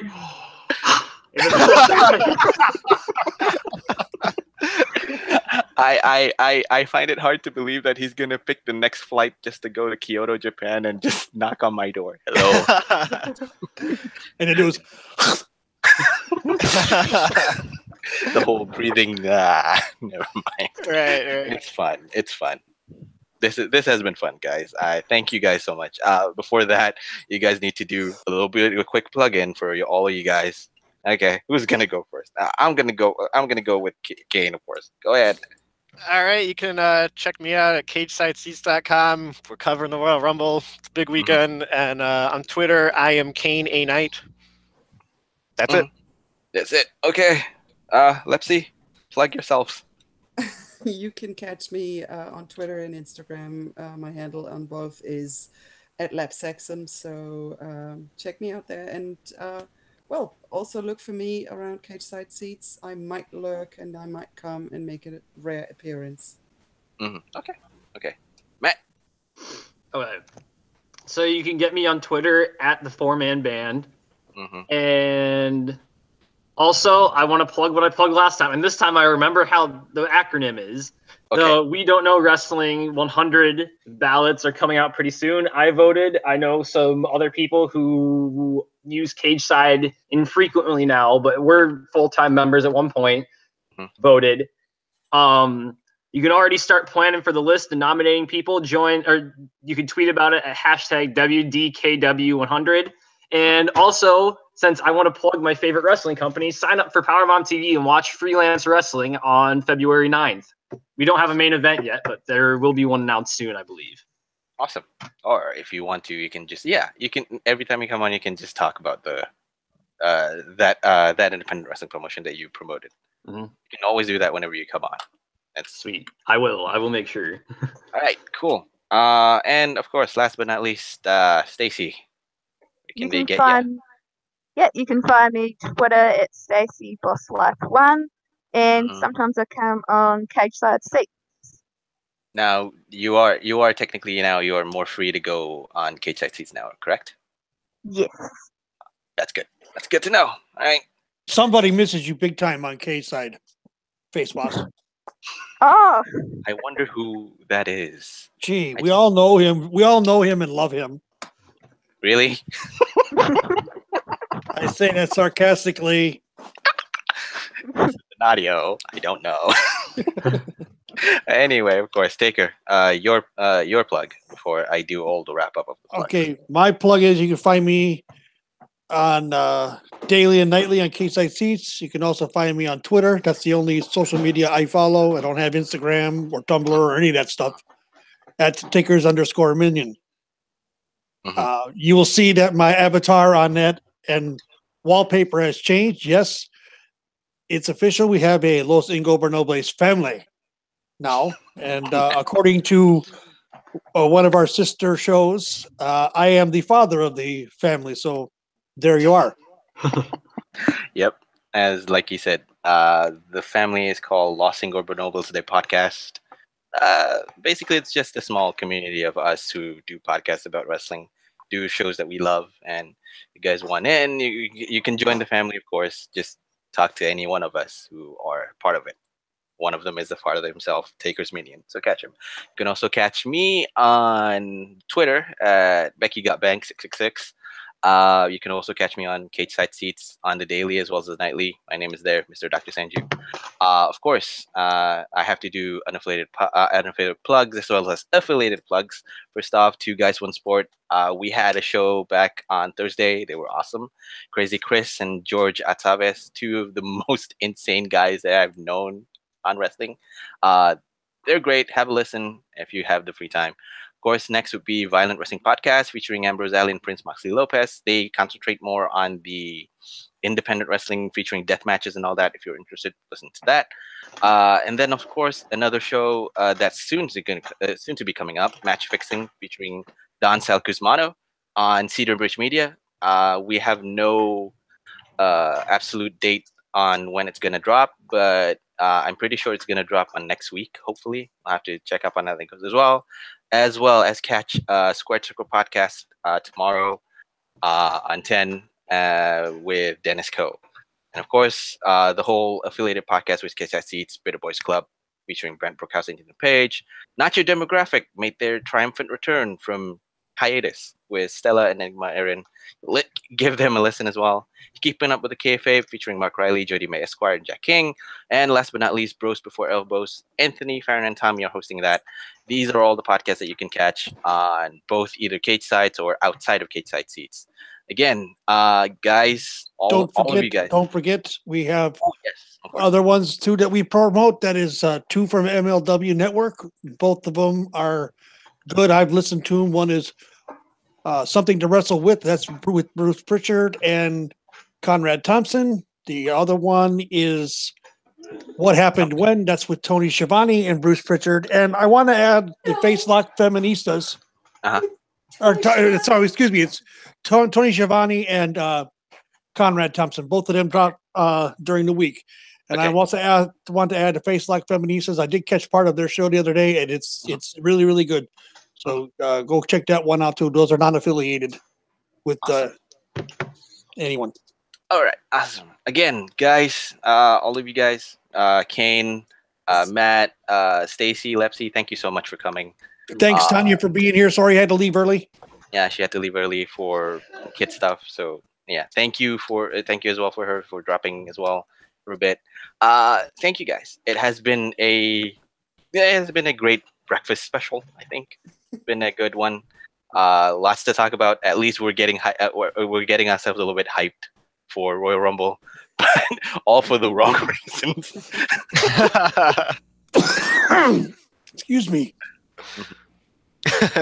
Well, thank you for having us on. Yeah. Thank you. It was fun. You're welcome. Yep. You're welcome. Of course, for TakersMinion, I am Mr. Doctor Senju. This has been Breakfast at the Royal Rumble, a Shootin' the Breeze special. This one is now in the history books. So for TakersMinion. Again, I'm Mr. Doctor Senju. I will see you next week. See you guys later. Bye. Hi.